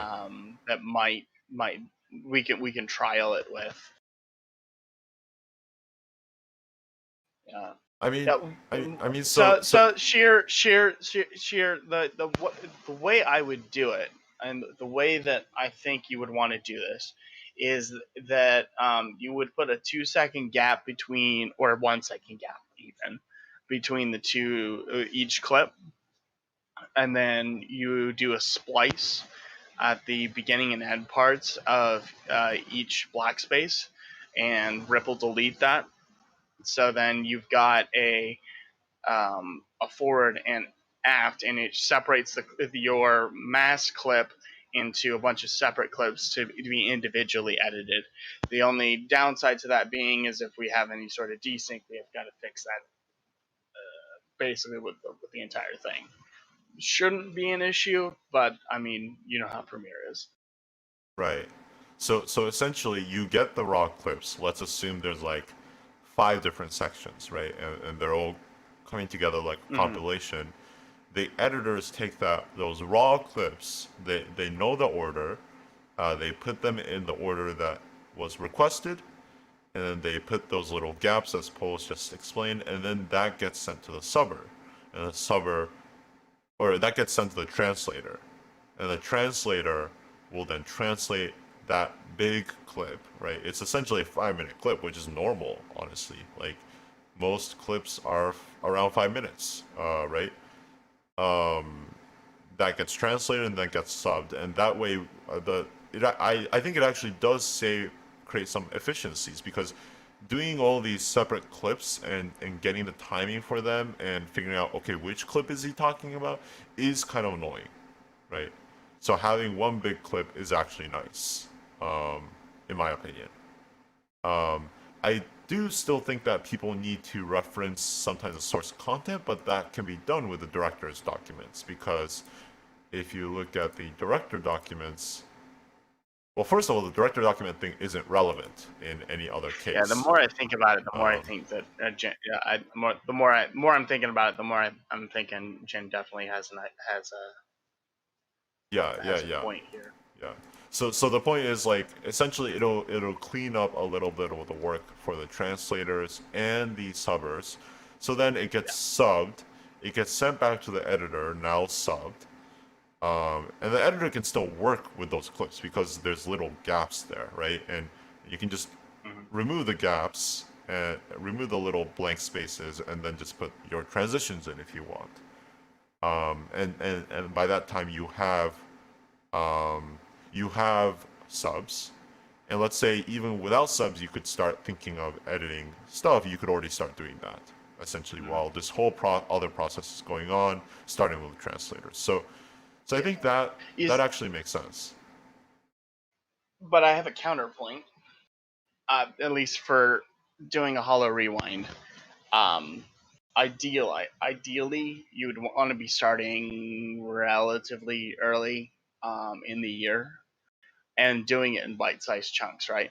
So then the current process in that case makes more sense to do it in chunks, where you're pulling a individual streams and that sort of stuff, subtitling, editing, and then all that sort of stuff, and going through the year would probably be the best way to do it, for being honest. I'm gonna put some BGM on. Um, Yeah, I think that makes sense. I mean, honestly, the biggest cure to all of our troubles during HoloRewind was start earlier. I mean, that's why I was so mad at how inefficient it was moving along and how little push there was from people about it. I think Um, part of it was, yeah, what, like, it was kind of like this idea that we were kind of gonna do. Um, it's, it, we were like, okay, well, never done anything like this because really, really, HLR is extremely green team. A bunch of people who've never done it before, just all of a sudden deciding, hey, let's make translation videos. And and Ohara, which is very ragtag, was still way far more organized than we were. Um, so a lot of like about the time that Chima was like, yeah, we have to get things rolling and that sort of stuff, is also about the same time I got thrust into it, and I was like, okay, time to get organized, because dear God, because that's what I do. I organize groups, sort of. mm, So, but I mean, like, Chima kind of grabbed the way I would say Chima grabbed the project by the horns. I was kind of more focused on, like, okay, let's try and get our processes down. We need to figure out how HoloRes needs to do things more organized and that sort of stuff. And that's where I started up the Trello and all of those sorts of things, and trying to get right. our group more organized. So then that kind of flowed into HoloRewind, and yeah, Mhm, mhm. Yeah, we I, I still got a good ways to go, I think. I mean, I think the intention that you had was totally good, and this was almost like the whole Hollow Rewind experience was almost like a stress test to see if our organization capabilities are up to the task. I guess it was because we ended up finishing without giving up um, Somehow. somehow. And I think you're right, Jake. Like when you say that the way Riku brought it up was in passing, like it's like a theoretical. Wouldn't it be cool if this happened? Ha ha ha, kind of thing. That is that's what I heard originally too. But then when I realized that like actual plans were being made on it, that's when I was like, oh, you guys are doing it. So at first I was like, I don't want anything to do with this. If you guys are going to crash and burn, um, sure, you know, um, Yeah, it was very much a mhm, like, I don't. We be completely honest, we didn't know what we were doing.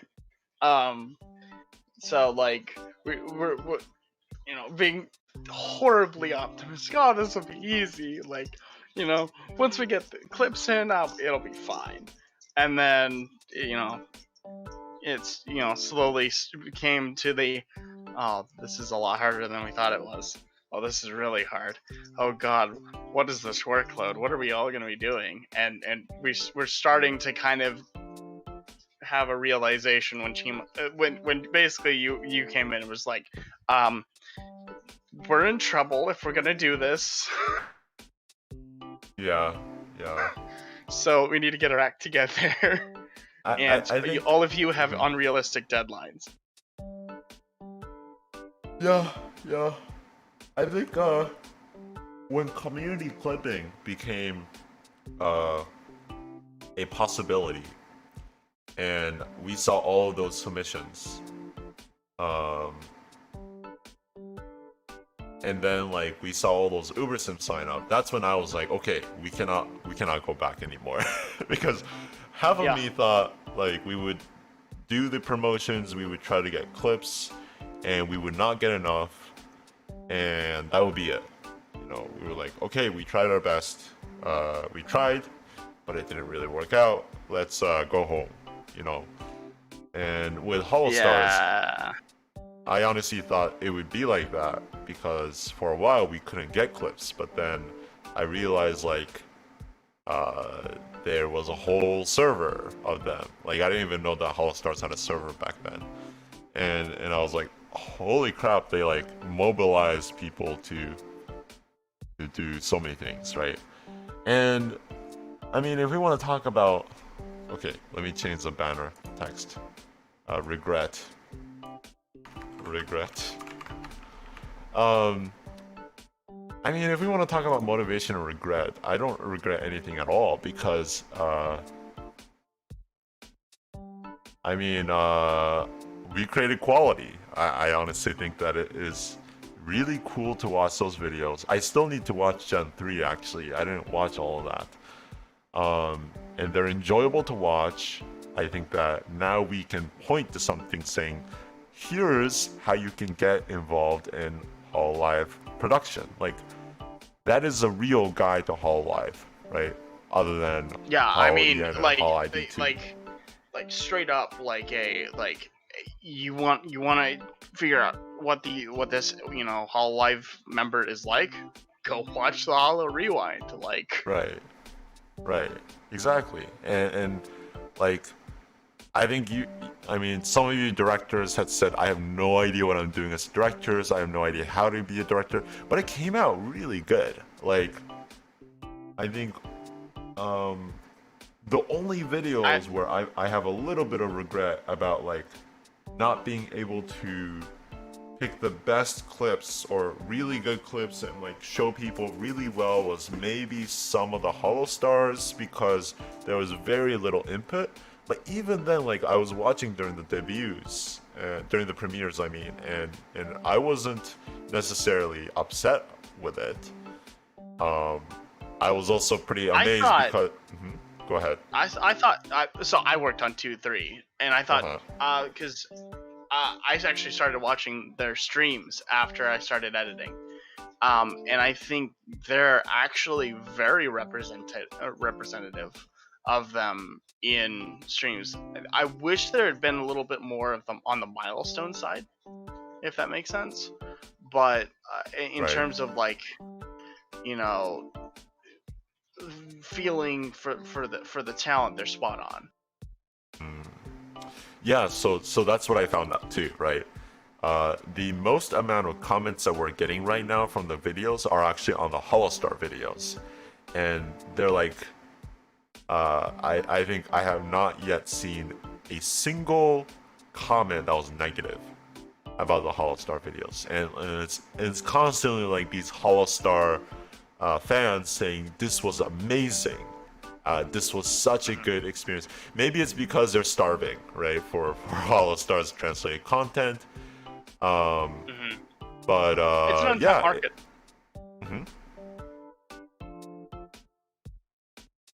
I think that, like, Respect was honestly, like, very, very worried about HoloStars 2 and 3 because he wasn't getting any feedback. But, like, it seems like the Ubersims knew what they were doing. Yeah. I mean, we all were, but it seems like the Ubersims meant it when they said, "Oh yeah, the clips are fine," right? The clips are a good representation because what I take from HoloStar is that they do a lot of gaming and they do a lot of talking, and that's it. Singing. And singing, and that's it.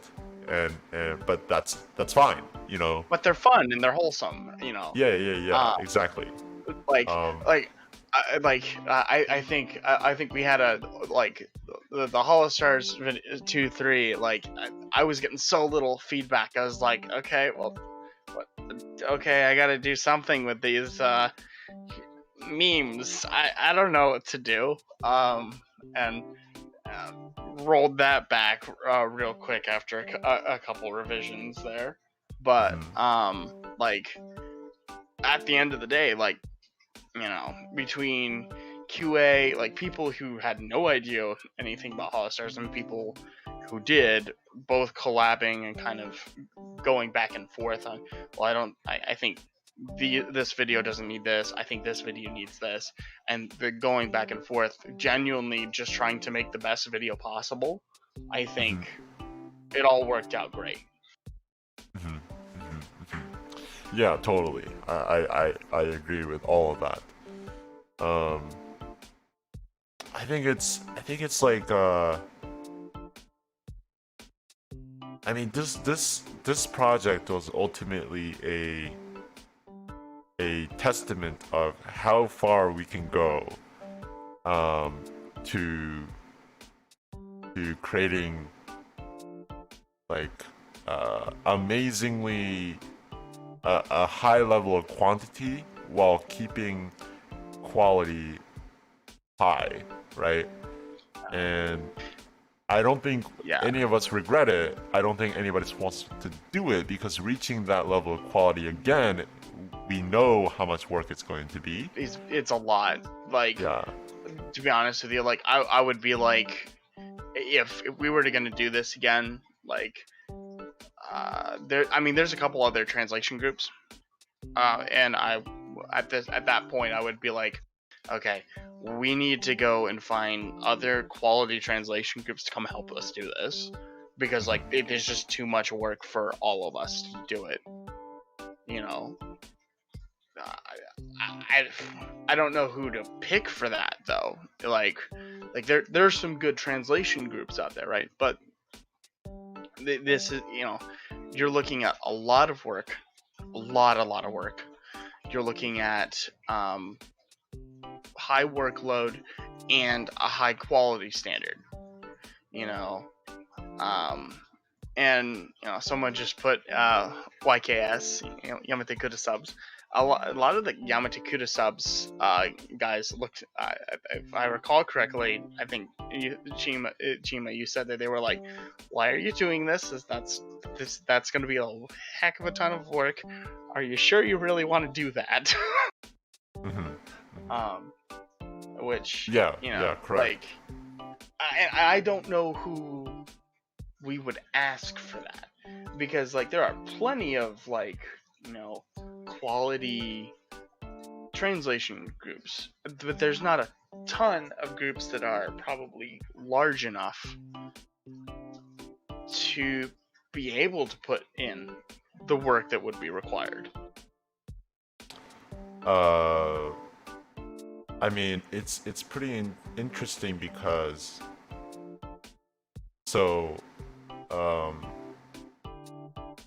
I don't think there are so many groups.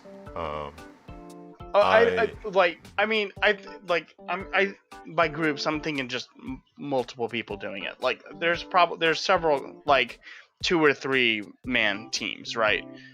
But there's no huge like 30, 40, 50 man teams like Anohara or Hololive Resort.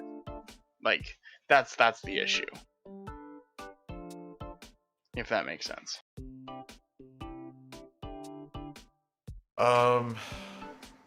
Yeah. I think we're very different than Scanlations, which has tons and tons of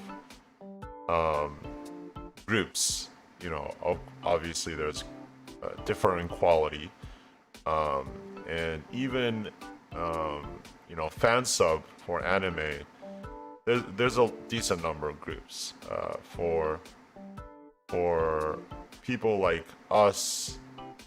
For VTuber fan subs, I mean, yeah, there are. You're right. There are groups that are like 2 or 3 people, but honestly, we have an unnatural number of solo people, like individuals. The only team groups are us, Hololive Resort, Aonohara, and Kawazoi subs. And then there's recently a Stray Cat translations group. Other than that, Okay. like, I don't think there are any groups. Like, Yamate Kura subs isn't really a group. It's more like various independent translators who know how to sub as well, who decide to use it as a trash bin in a way. And kind of pool collective knowledge so that they can somehow have one channel that has a lot of subscribers on it, because some of them are honestly sick and tired of YouTube's like algorithm not being able to push their own videos on their own channels forward. Yeah, I mean, it's HLM but better. What is the idea? HLM was a team, but we know how that went, and maybe that's why there aren't so many teams. Like they don't want to deal with that. Um, yeah. Um, I agree with Jin that I don't think we can optimize much further. I think we were already quite optimized. It's also like at some point, if we want to optimize further, we have to start having to reduce quality, which we did, but we still had a high level of quality that I am okay with. I don't know if you guys remember, but like I was physically cringing when we were doing the debuts, the premieres, because I caught all these issues, right? One part of Bingo quality, card. yeah, like the bingo card. One part about quality that I was particularly I'm guilty of causing issues, like causing more work, is audio. And audio engineering. So I introduced to the editors, you had to audio level everything, because I noticed that some of the videos have different like audio levels, because it's all compilations from all different sources and all different streams, and the VTubers are streaming at different levels, and even if it's the same talent, it's not the case that they always have the same mic level. So I was like, we should do audio leveling, and I didn't realize like so many people didn't know how to do that and didn't think of that. Like if I was doing fans, this isn't the problem that comes up with fan subbing actually for anime, because anime is standardized. Like the audio is standardized, it's normalized. It's not real people talking at different environments. It's real people talking into a production mic in a recording studio, right? Yeah. So I was like, I didn't realize like we actually have to audio level in a very different way. Like we have to treat this as a documentary, like a live action documentary where you have all sorts of different footage from different places. And like I was like, oh, holy crap, like we even have to think about that. So my point is like going back to the do we regret, would we do this again? Like I don't think we would do it again because there's such a high standard for quality that we have to reach, because we're not scrubs who will be like, yeah, we'll lower the quality so that we can translate it. We don't say that. I don't say that. I wouldn't be okay with that. I don't want to be bedridden again. Yeah, and we don't want to lower the quality, and we don't want to be bedridden again. So the conclusion is we're not going to do this again. Do we regret it? Not at all, right? Regret, just because we don't regret it doesn't mean we'll do it again, essentially, I think. Yeah, that's what my rambling is. Yeah, like if we have like a large group of people that really want to do it again, I'll consider it. But right. I like we would have to literally have everyone back on board and still find more people to do it. Right. I currently don't think we can find enough help to do it in a reasonable way, because like as a chat explained, like with more people you need more coordination. I'm willing to do the coordination, but then I become a bottleneck. And when I say willing to do the coordination, it means I am theoretically able to do it. It's gonna be a hell of a time for me. So unless I suddenly become unemployed and have nothing else to do, I'm not gonna do it. So yeah. So I'm the same. I want to be back to just posting regular content. Yeah. I'm not used to working on a single video editing project for like weeks and weeks at a time. I get it, I edit it in 1 week, I'm done, I move on to the next one. Yeah.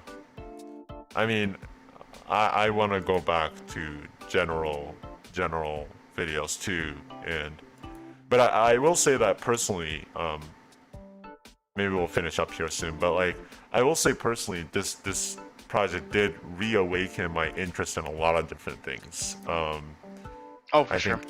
I was pretty impressed at the level of human capacity that people had.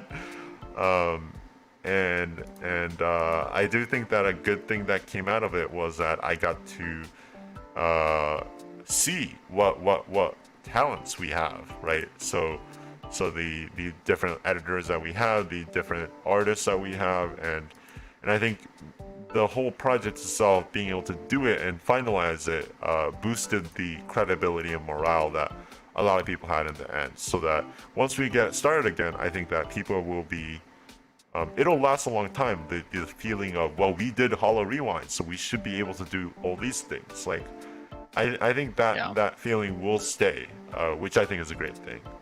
Yeah, I mean, on my end of things, I'm in the weird side of like I was a little overconfident on my editing ability going into this, and I'm very much in the, well, I'm a pleb, like, so I want to definitely want to improve a lot more, because I mean, being in a project with people like Mintsu or Eon, watching what they can do versus what I can do, and then watching someone like HLR Shear, like, it basically tells me just learned, and in my opinion has already surpassed me, and I've been editing way longer than he has. So I'm like, okay, put your big pants on. It's time to get good. Yeah. I mean, it's not self-deprecating. It's just really cool to see that kind of skill set in our teams. Yeah. And yeah, I'm just looking at all the clip submissions because I just still think it's crazy that we got all these. Yeah. Seriously, do not sell yourself short. You are really, really good for someone who's just picking it up. Yeah, and Henry is definitely selling himself short. So yeah. But, seriously, if we're talking technical skill and that sort of stuff, the only thing that I've got going for me is I have a decent sense on pacing for editing and making the memes, that sort of stuff.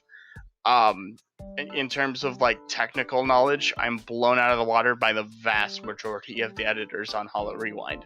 Just being flat out honest, especially when you're teaching yourself how to use Premiere at the start of the project.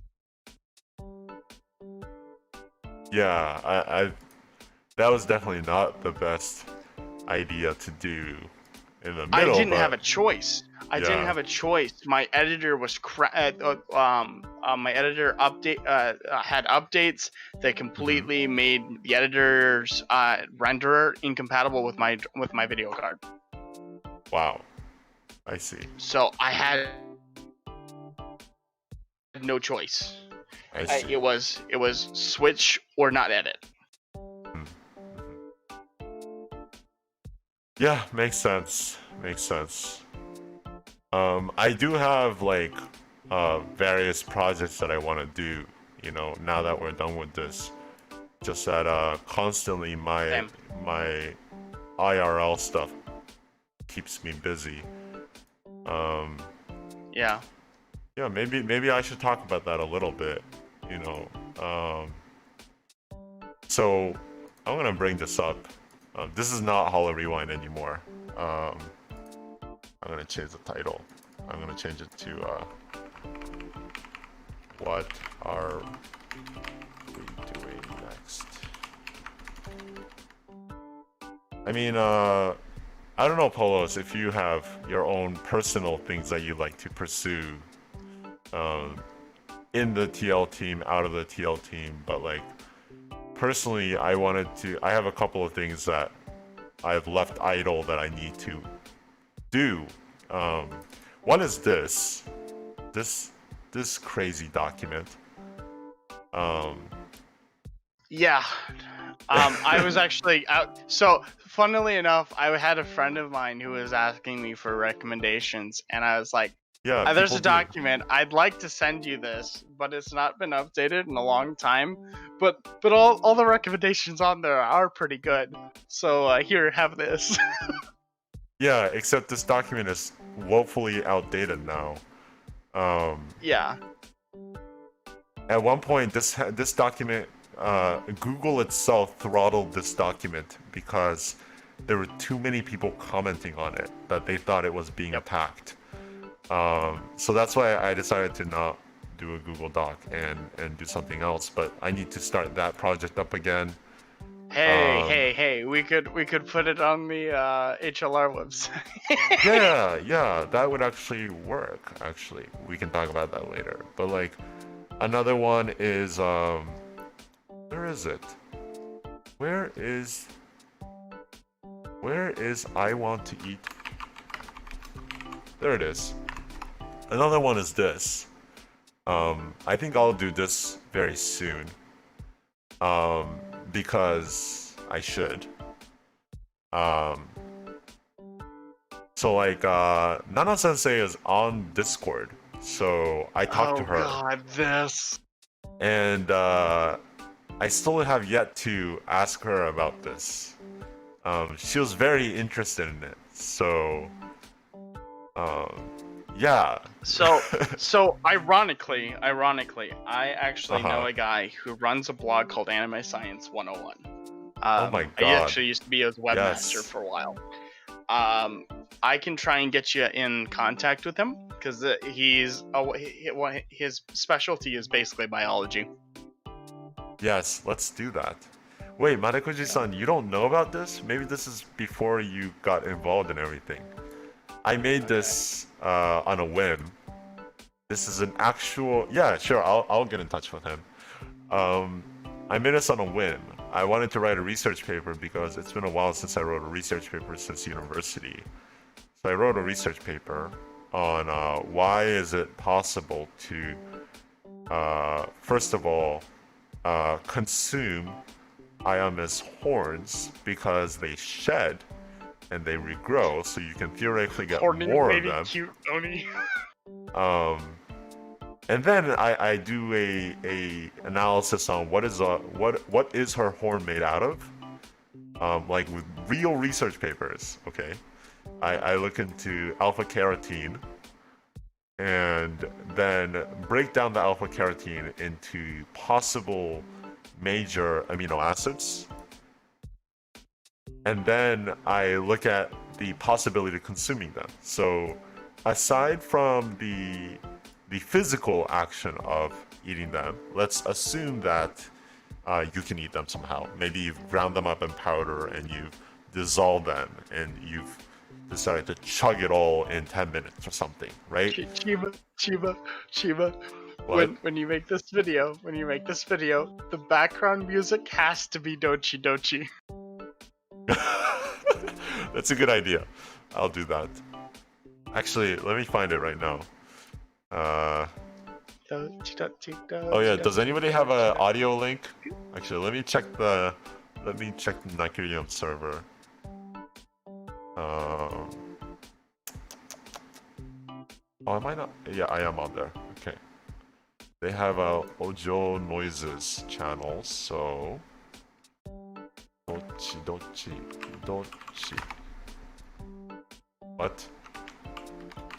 Yeah. One of the things I want to do though, while you're doing that, there's a couple things I want to do with Hollow Resort subs. First of all, I want to get us to 3 videos a week. Uh-huh.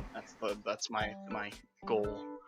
3 videos a week, and then I also want us to have at least 1 full translation video per talent. Because the currently we've got, we've got Noel, Muna, we're working on one for Eofi.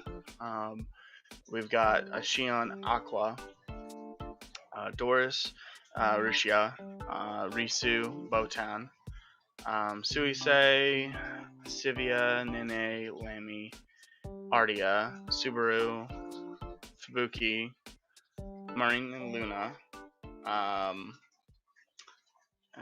Yofimuna, Okami Mio, and that's about it as far as like talents covered.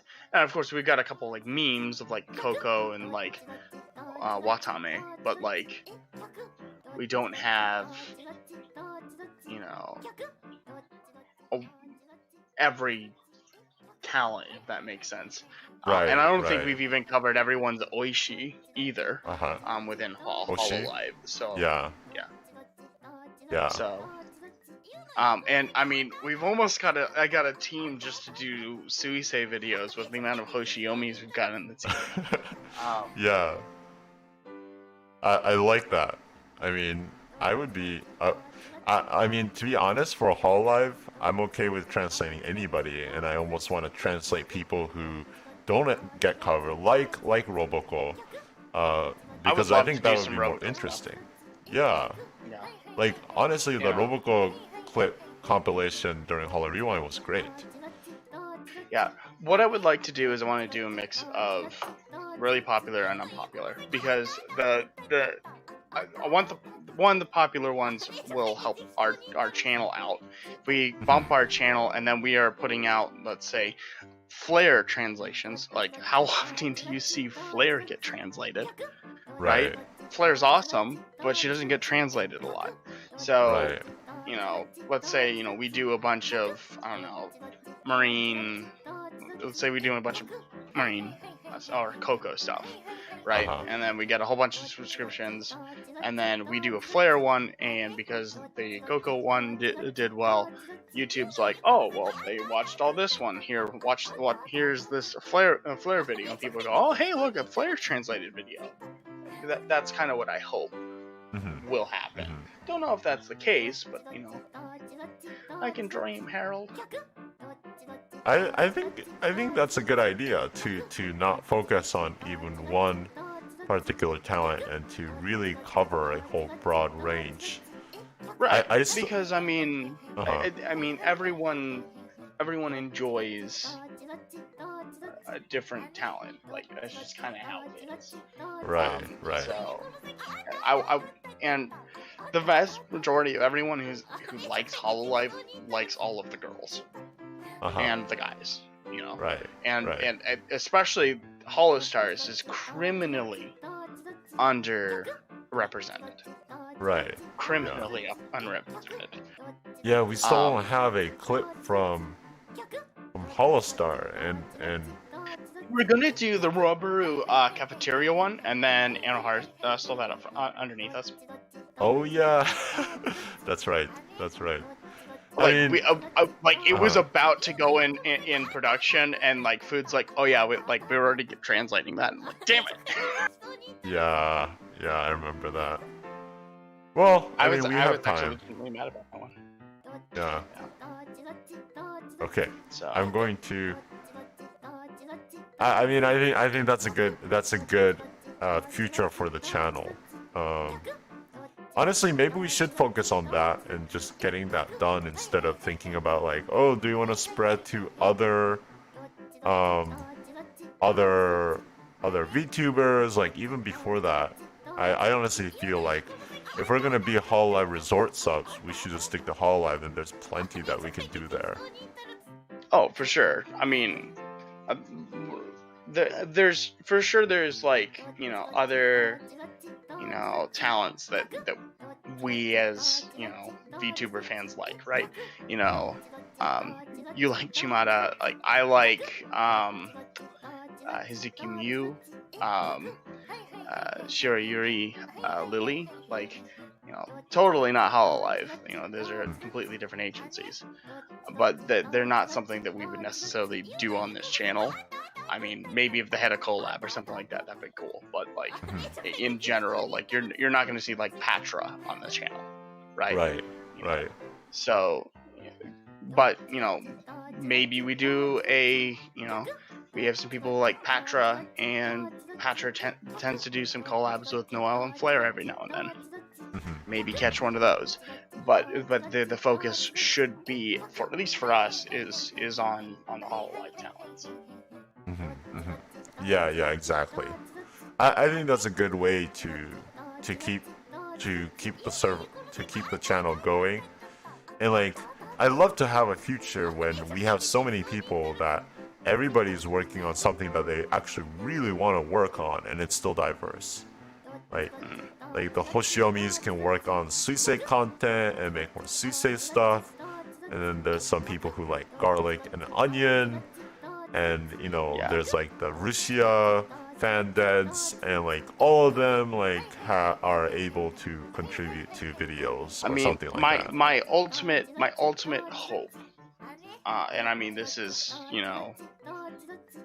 wishful thinking is that we get to a point where we are large enough where you can just translate whoever you want, because there's enough people that want to work on specific HoloLive members that we're always making a video for that talent. That's my ultimate like goal. At that point, we'd probably be releasing maybe multiple videos a day, but and I mean that's like super wishful thinking. But it would be nice if we got to something like that, you know. And I want this, and I really want this to be a good starting point for anyone. I don't care if they were to join us for like, a couple videos to get, kind of get things figured out, before maybe going solo or something like that. I wouldn't care. But I want this to, the team, I want it to be a place where you can join, no strings attached, help make quality translation content, get a good feel of how to make this sort of stuff, and then if you want to go do it by yourself, feel free. If you want to do it with us, awesome.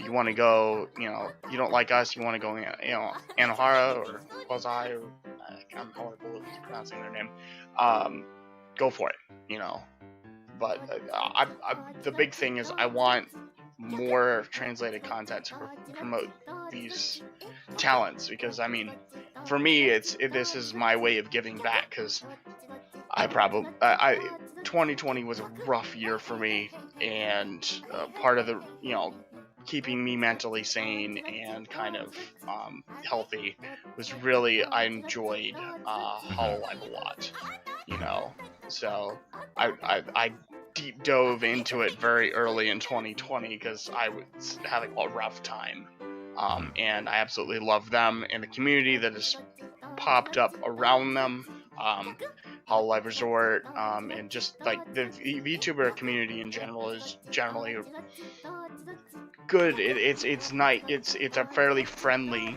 community. It's very positive and all that sort of stuff. So Right. I'm really hoping that we continue to kind of grow that and kind of that sort of thing. And Jin, while you're here, thank you so much for the translated Okayu stuff. You're actually the guy that really introduced me to Okayu, and I greatly appreciate that.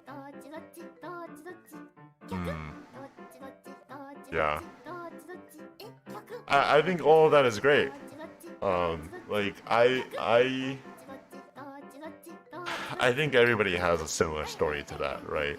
Where 2020 was a rough year, and this was I mean, to be honest, this was a form of escapism, but at the same time, there's like this very active fostering community that is trying to actually create something out of it, right? Trying to create some sort of net value in the world, and it's really interesting to get involved in that. Like I mean, even this thing, like this Ayame paper thing, like it's funny, but it's also kind of interesting because it is, and it. Right. I didn't write this by myself. It was like with other people, and it was kind of incredible how people did come together to make this happen. Yeah, and the other end of it to me is like, sure, at the end of the day, they are playing some characters, sort of deal. But they come off as very genuine people, like the talents themselves. They're not, revealing like all of their lives and that sort of stuff. But the glimpses that we get of them and the stories they tell and that sort of stuff, I really enjoy. And I've greatly enjoyed kind of like getting to know them, I guess, is the best way to do it. And a lot of unfortunately for someone like me who doesn't, I'm trying to learn Japanese. I have difficulty doing that due to some head injuries I had a couple years ago. But my gateway is translation videos, and I want to help try and grow those, because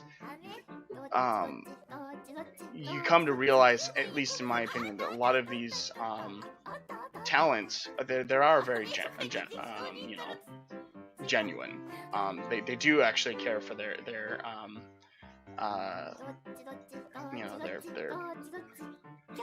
fans. The heartfelt conversation with Tommy had with a fan, I think, is an excellent example of that. Where she had a fan who was like, you're one of the reasons I'm still here. Like I almost killed myself, that sort of thing. And she kind of had a very, very heartfelt response to that. And it wasn't, Watami the character, it was Watami the person.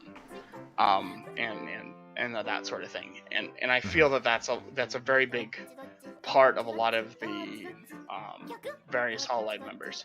I remember very distinctly, it might have been Jin who translated this, was Okayu talking about how she used to hate her voice.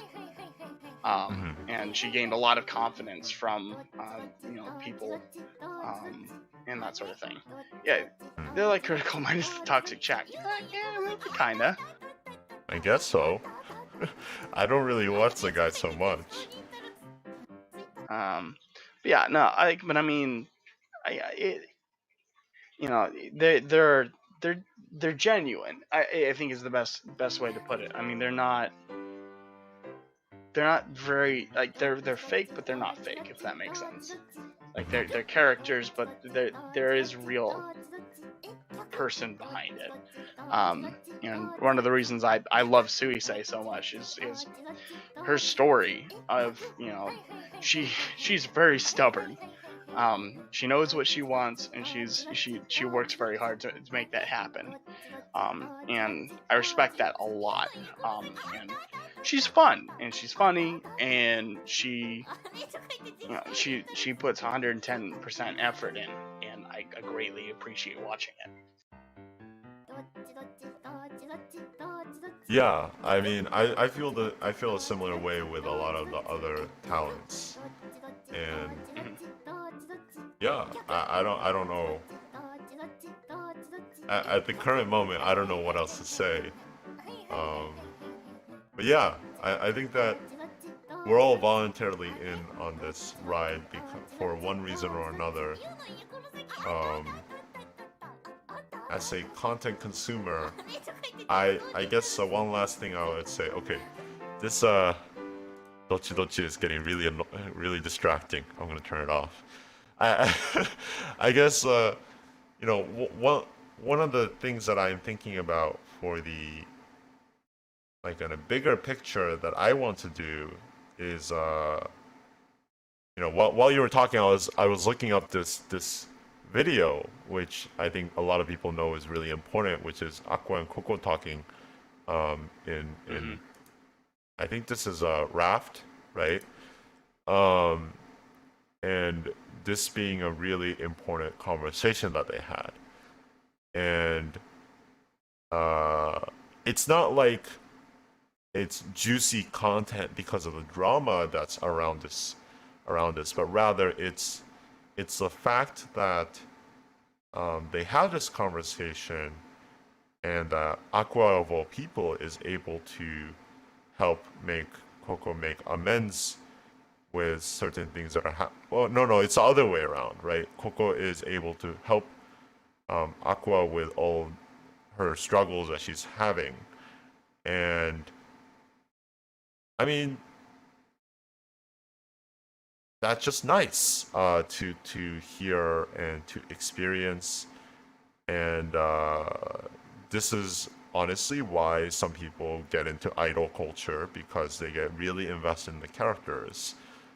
Um, and how I feel about this is that the characters are doing their best. To the people playing the characters are all doing their best to create an amazing experience for all of us, and continuously in a sustained way, which is a lot to ask of them.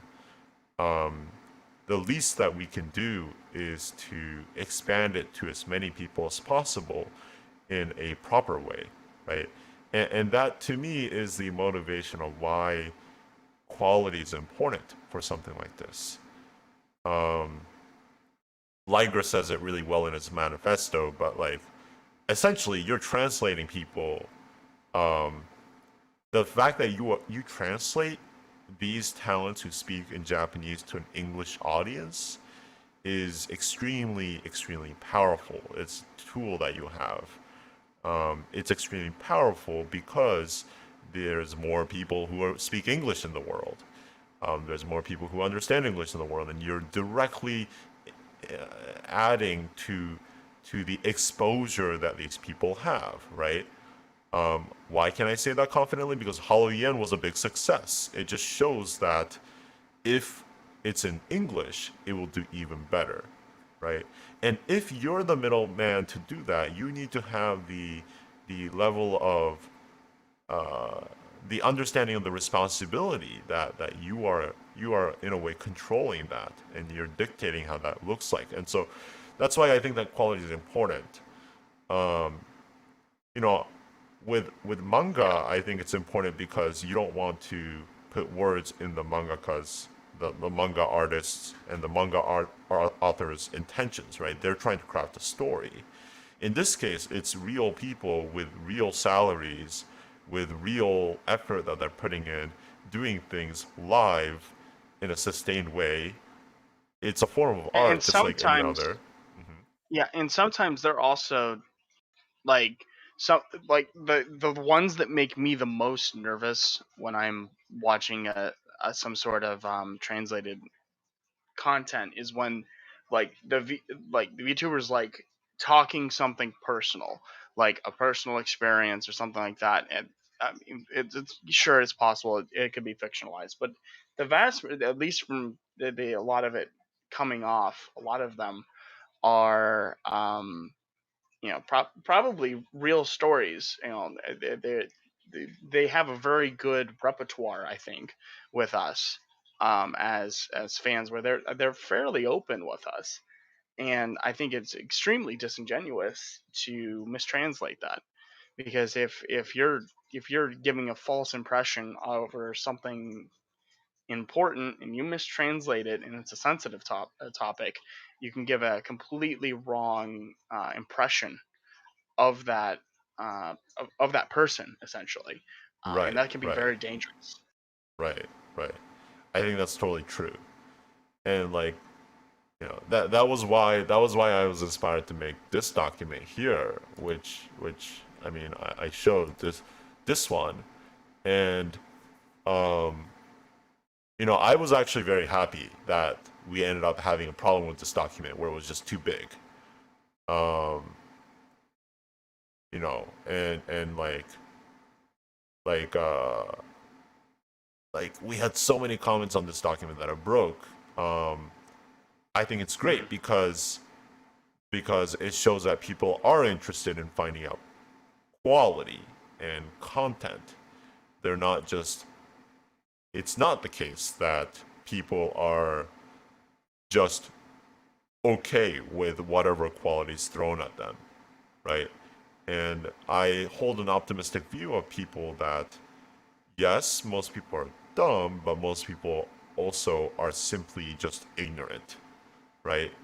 And if they're ignorant, it means that somebody who provides them with education and knowledge, they will take it and they will run with it. So the reason why I want to help out like Madekuji-san with creating like a repository of good translators is not to put them on a pedestal and be like they are better than everybody else, but rather to highlight that quality should be something that you consider, and that these specific translators have reached that level of quality, and we hope that everybody else can.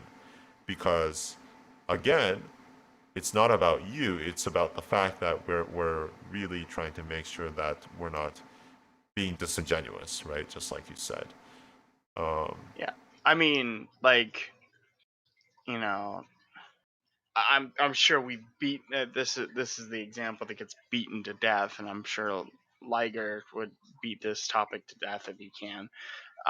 Where you know Matsuri has this rap of being, you know, uh, not say so, very uncouth on some things, right?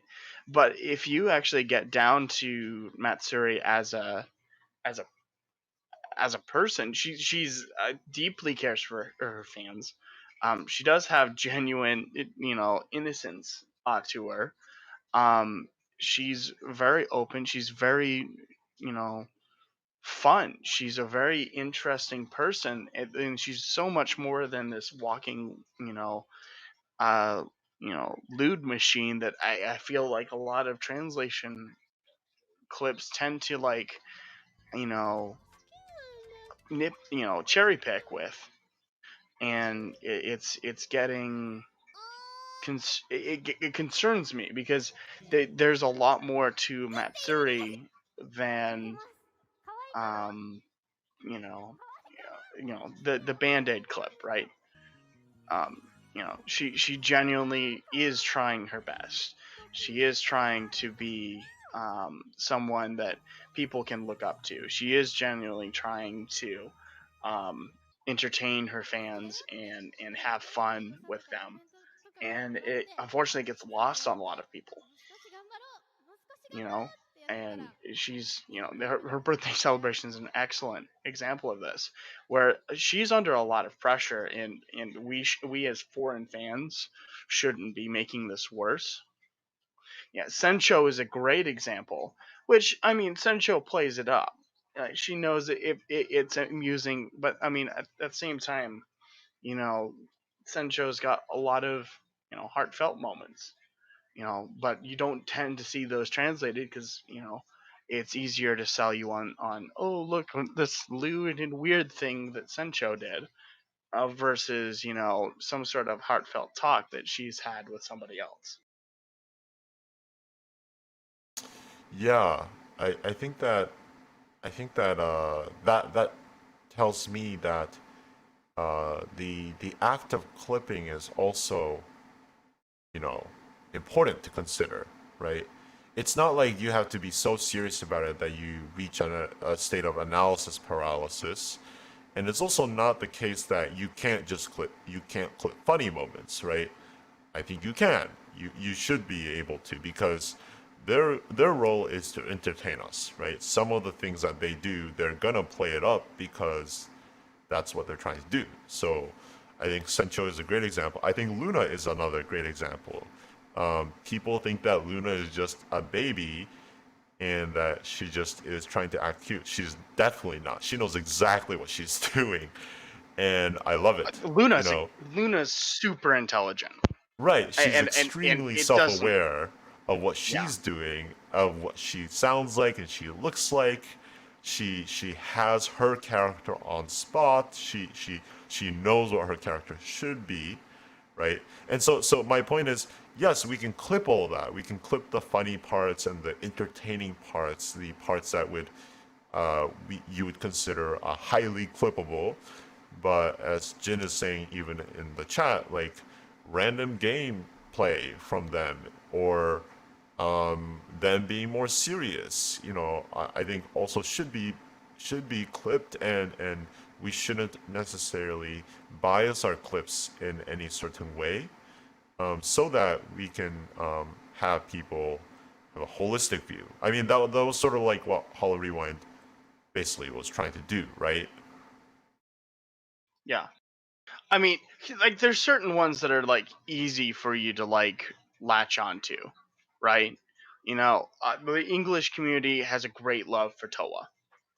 Mm. Um, you know, they I mean, her chat is full of English comments, and I think she gets fairly well represented, but partially because I think a lot of people spent time, especially after the Toa incident, to kind of delve into her. What is she about? And that sort of stuff, and kind of push that. And not everyone gets that. Luna is a great example. You know, you've got Coco, who is probably the one of the most supportive of Hololive in general, like the other talents, but probably gets the most misinformation, or kind of just maybe not the most on point kind of feel. And some of that can be related to she is fairly aloof, but you know some of the CN backlash, let's just be real, that exists, and that sort of thing, and it's frustrating. Right, right. I think that like um, along with trying to encourage quality in translations, what I also want to do is encourage people to. What I found out I wanted to do was encourage people to actually start interacting with the talents rather than just with the content that's thrown at them uh, in a comfortable format, which is English, right? What I think would be Hmm. the best would be if um, Cover can start realizing that, wow, there are a lot of English speakers, and they're actually trying to learn Japanese because of this. I mean, this is a case for anime too, right? People who get really into anime will start learning Japanese. People who get into Japan want to learn Japanese. I mean, that's I honestly a mean, the hollow motivation a for a bunch lot of of people. yeah, I mean, a bunch of Hololive talents are trying to learn English because they're trying to connect with their English Right, audience. right. And I think that like I also want to help people do that because I have a passion for education and teaching people and like I myself am trying to improve my Japanese, and I think that this is something that's relevant in my life. So I also see this as that's why like I lead. That's why I am still involved. Even if it's a little bit, I still keep myself involved with like the Anohara Japanese classes and the one of the reasons why I joined the HLR mod team was because I wanted to run events where we could do that kind of stuff and kind of foster a really comprehensive kind of language exchange or some sort of community exchange between the Japanese speakers and the English speakers. Because I bet you that a lot of the feelings that the English community has towards VTubers are quite similar in the Japanese community, but they just don't have really like a place like Discord to talk about it. Um, and they would be more than happy to get involved if they could feel comfortable, you know. So like Yeah. these are all like I don't know if you know, but like recently I think it was Subaru Discord. Um, but some one of the fan servers like opened up one of their channels to like a Taiwanese fan server. Like they have two. There's like a Chinese speaking fan server, and they decided to Hmm. create like a bot that like translates from each server into the other language so that they could talk to each other. And I actually thought That's neat. that was a pretty cool idea. They don't have to go anywhere. Um, the translation is probably terrible, but the idea is really cool, and there's actually like discussions happening there, and it's kind of interesting. People listening to the stream might not know, but like Hololive Resort just got like a partnership with other Discord servers in an alliance, and I was pretty skeptical of it, but I'm pretty happy that we did it because of the same reason. When you start cross pollinating different communities, it generates a lot of interest and a lot of good good interactions that I think people are looking for in communities, while supporting everything else. So, anyways, I think this is really cool. Um, I guess one last thing I'll say before I go to sleep because I am so tired at this point. But like, Jim brought up that like, yeah, there's like a side that the English speakers think okayu is. Um, Ryu said a lot of things about Mio in the same vein. Polis, you just explained about this with Matsuri. Um, Same like the reason why I want to for me I want to start translating Chima clips obviously, but the reason why I think it's 4 a.m. on Polis's time. Yeah, yeah, 4:30. Um, the reason why I want to translate Chima clips is every time I ask somebody about Chima, they're like, "Oh yeah, that girl who sang Frisia," and like that's literally like one thing that happened uh, out of like 2 years of content, and I'm like, this is ridiculous, and I want people to understand. I mean, this is the thing with Oshis, right? The I want people to understand what she's really like, and I think that is what gives us an impetus to translate and to do something about it. Um, I mean, HoloRewind almost did that for all the HoloLive production talents, which is why it was such a good project. If anything, I would do it for that, right? Because we need that. So if people realize that the ID2 talents are being kind of characterized into some sort of weird personality that you can only see from Yeah. clips, then maybe that's when we should really consider doing some sort of like a hollow rewind for the ID2s, right?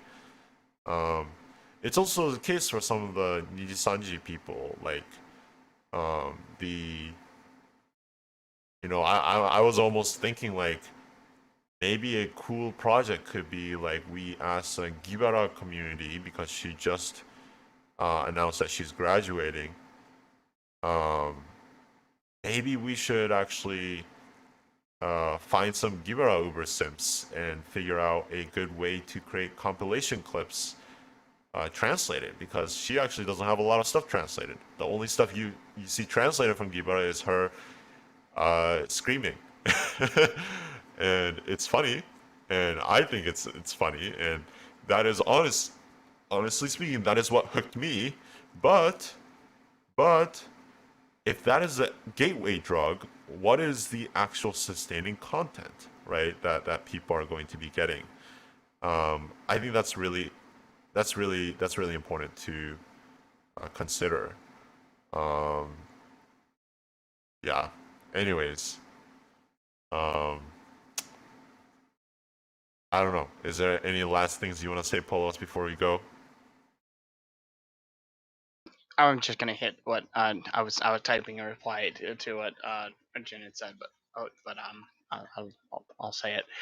So yeah, I mean, sure, like the quote unquote lewd stuff, that sort of stuff, like that's quote unquote more like YouTube algorithm friendly, I guess. But like you know, if we put more effort into kind of trying to I don't know, how do I say this, marketing it, I guess, marketing the subs, these quote unquote more wholesome subtitles, that sort of thing. One, if we can get get people to recognize, like with Chima's list of like, hey, these are good quality translation groups, blah blah blah. Um, you know, one, hopefully we can start getting a pool of like, oh, if you want good quality subs, go watch these people, and um, they get more views. I don't even care if it's us or not. I like just someone who's making good content. Like, I mean, Jen, Jen, let's just send everyone to Jen, right? And but if we're making good content with maybe some clickbaity titles to get people into it, and then they watch maybe, I found the exact video. Great friends are a blessing, which is when Subaru couldn't make her 3D stream. I think it was for her birthday or something. And Mio and Okayu came and visited her in person and brought her cake.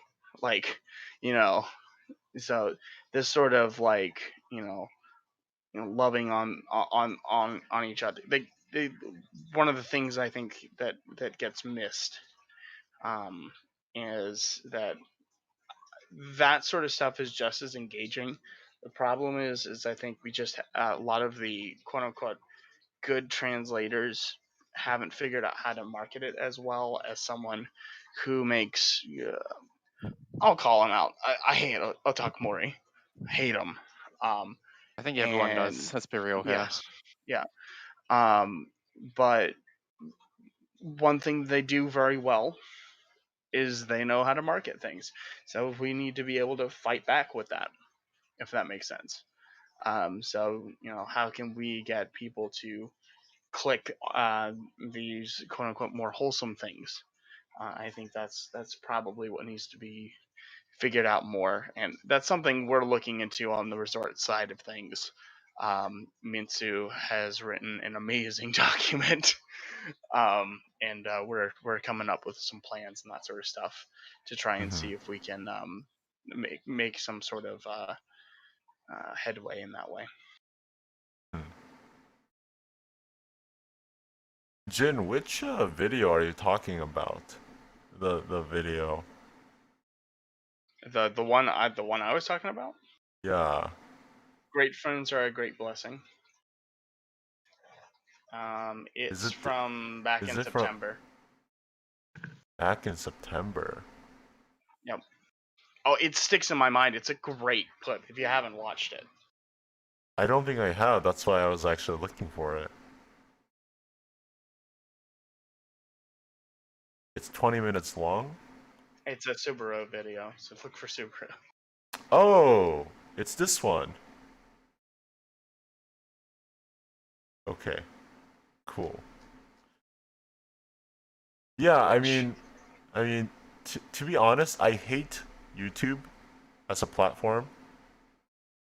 I think it's terrible, and I sound like an alt-right person, but I think like we need like the alternative platforms like the um, what's it, the alt-right YouTube platform. But anyways, like YouTube is terrible, and the algorithm just, you know, you can abuse it, which is great, but then other people can abuse it, and oftentimes the other people who abuse it would rather spend the time to abuse it than to build on their quality and their production level, and that just creates a positive feedback loop where the algorithm plays for them, right? And I know, I actually know people who used to translate clips who don't anymore because they're so frustrated by YouTube. Like they're so discouraged. They can't help but be discouraged by the fact that nobody looks at their videos, that the YouTube algorithm doesn't work for them. You know, Kawazoe translation was almost going to fall apart because for a while YouTube wasn't recommending any of their videos and they didn't know why, right? Yep. Like these are all things that happens. Um, I hate it, but it's what we're left with. And so I thought that, outside of YouTube, we had to start creating a normalization um, of uplifting good content.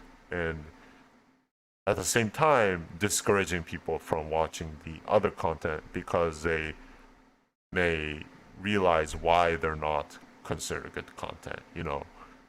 Um, I don't think that we would win because by the nature of creating high quality translations, you're not going to go as fast as a speed subbers, right? I mean, that's in the name. There's speed subbers, but I still think that at some point people realize that they shouldn't listen to a certain um, content creator, or they shouldn't support that content creator um, because they're causing undue harm, right?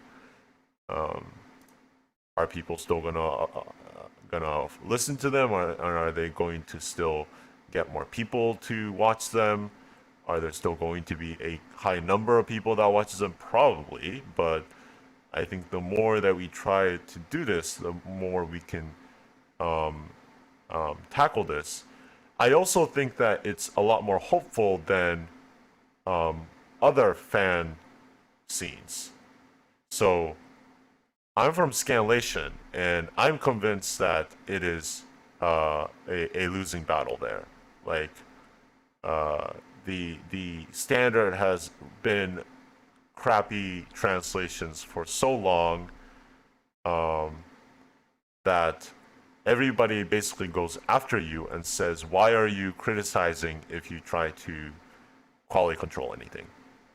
And it's really annoying.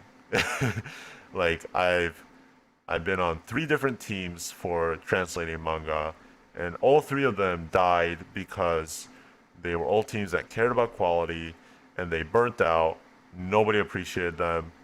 They kept being told when they got frustrated that they're being too arrogant and they have a stick up their ass, and yeah, screw the source content, right? Who cares? As long as it's readable, I guess it's okay. Is essentially what the Scanlation scene is, except for like a few groups. But for VTuber translation is different. I think it's still nascent to the point where people are still not convinced in a certain way. They're still not stuck in a certain way. They're simply following the speed servers because that's where the content is. The content is still not overflowing, right? The English subtitled clips, there's a limit to them still, right? And the reason why people go to the speed servers is simply because that's what's out there. And for people who are desperate to get more content that they can understand from these VTubers that they want to appreciate and interact with, it's a parasocial relationship, that's where they'll go to, even if it's bad quality. So I think that people are going to bad quality not because they're surrendering quality, but because that's all they have, or that's what they feel like.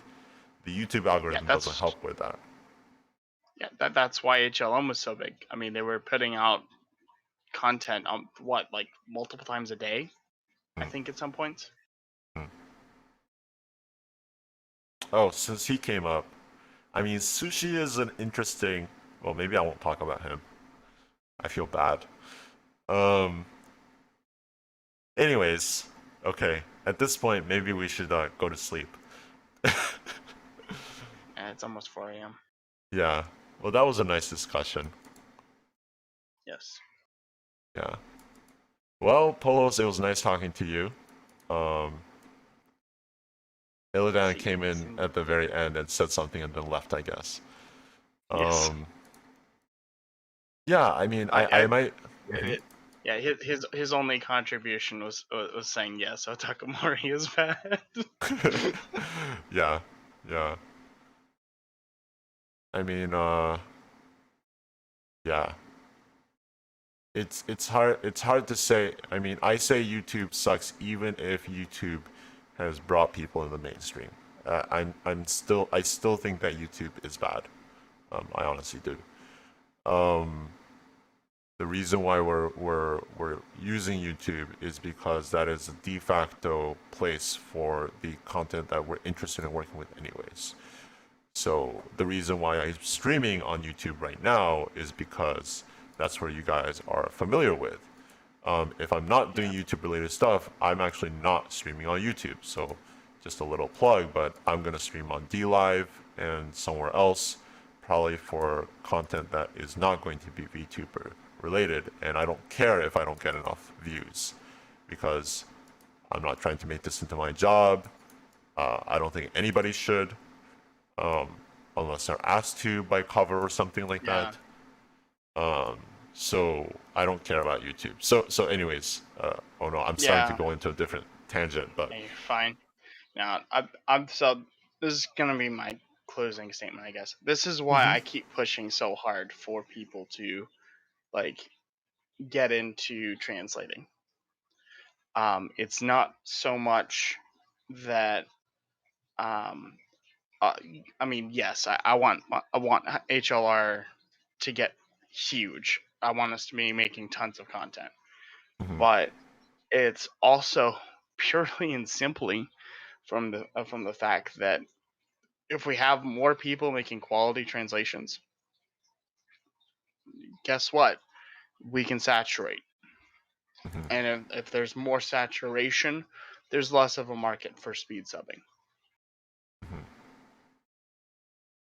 Right, right. I think that if the speed subbers get convinced, oh, uh, it's not worth my time anymore because it takes more effort to stroke my e-peen, then they'll just go somewhere else, right? This is what happened for Mm-hmm. sort of what happened for anime fan subbing. Um, and there's this joke about the cartel because there was this like group of pre-established, um, like yeah, there's this list of a few groups that just took over anime fan subbing, and people just started expecting them to be the source content to go with, and they would actually wait to get the content from them because they have a certain preference and a certain expectation on the quality of content that they have. Like that's honestly what I would like the VTuber scene to be. Maybe a little bit less pretentious and more community and democratically driven, because the cartel was extremely tight-lipped and ex- run in a very oligarchical sense. But anyways, I'm just gonna stop talking because this is stuff that we could talk about at a later time. Okay, I think that's about it. Good Yep. night. I sleep now. Yep. Bye. Good night. Bye.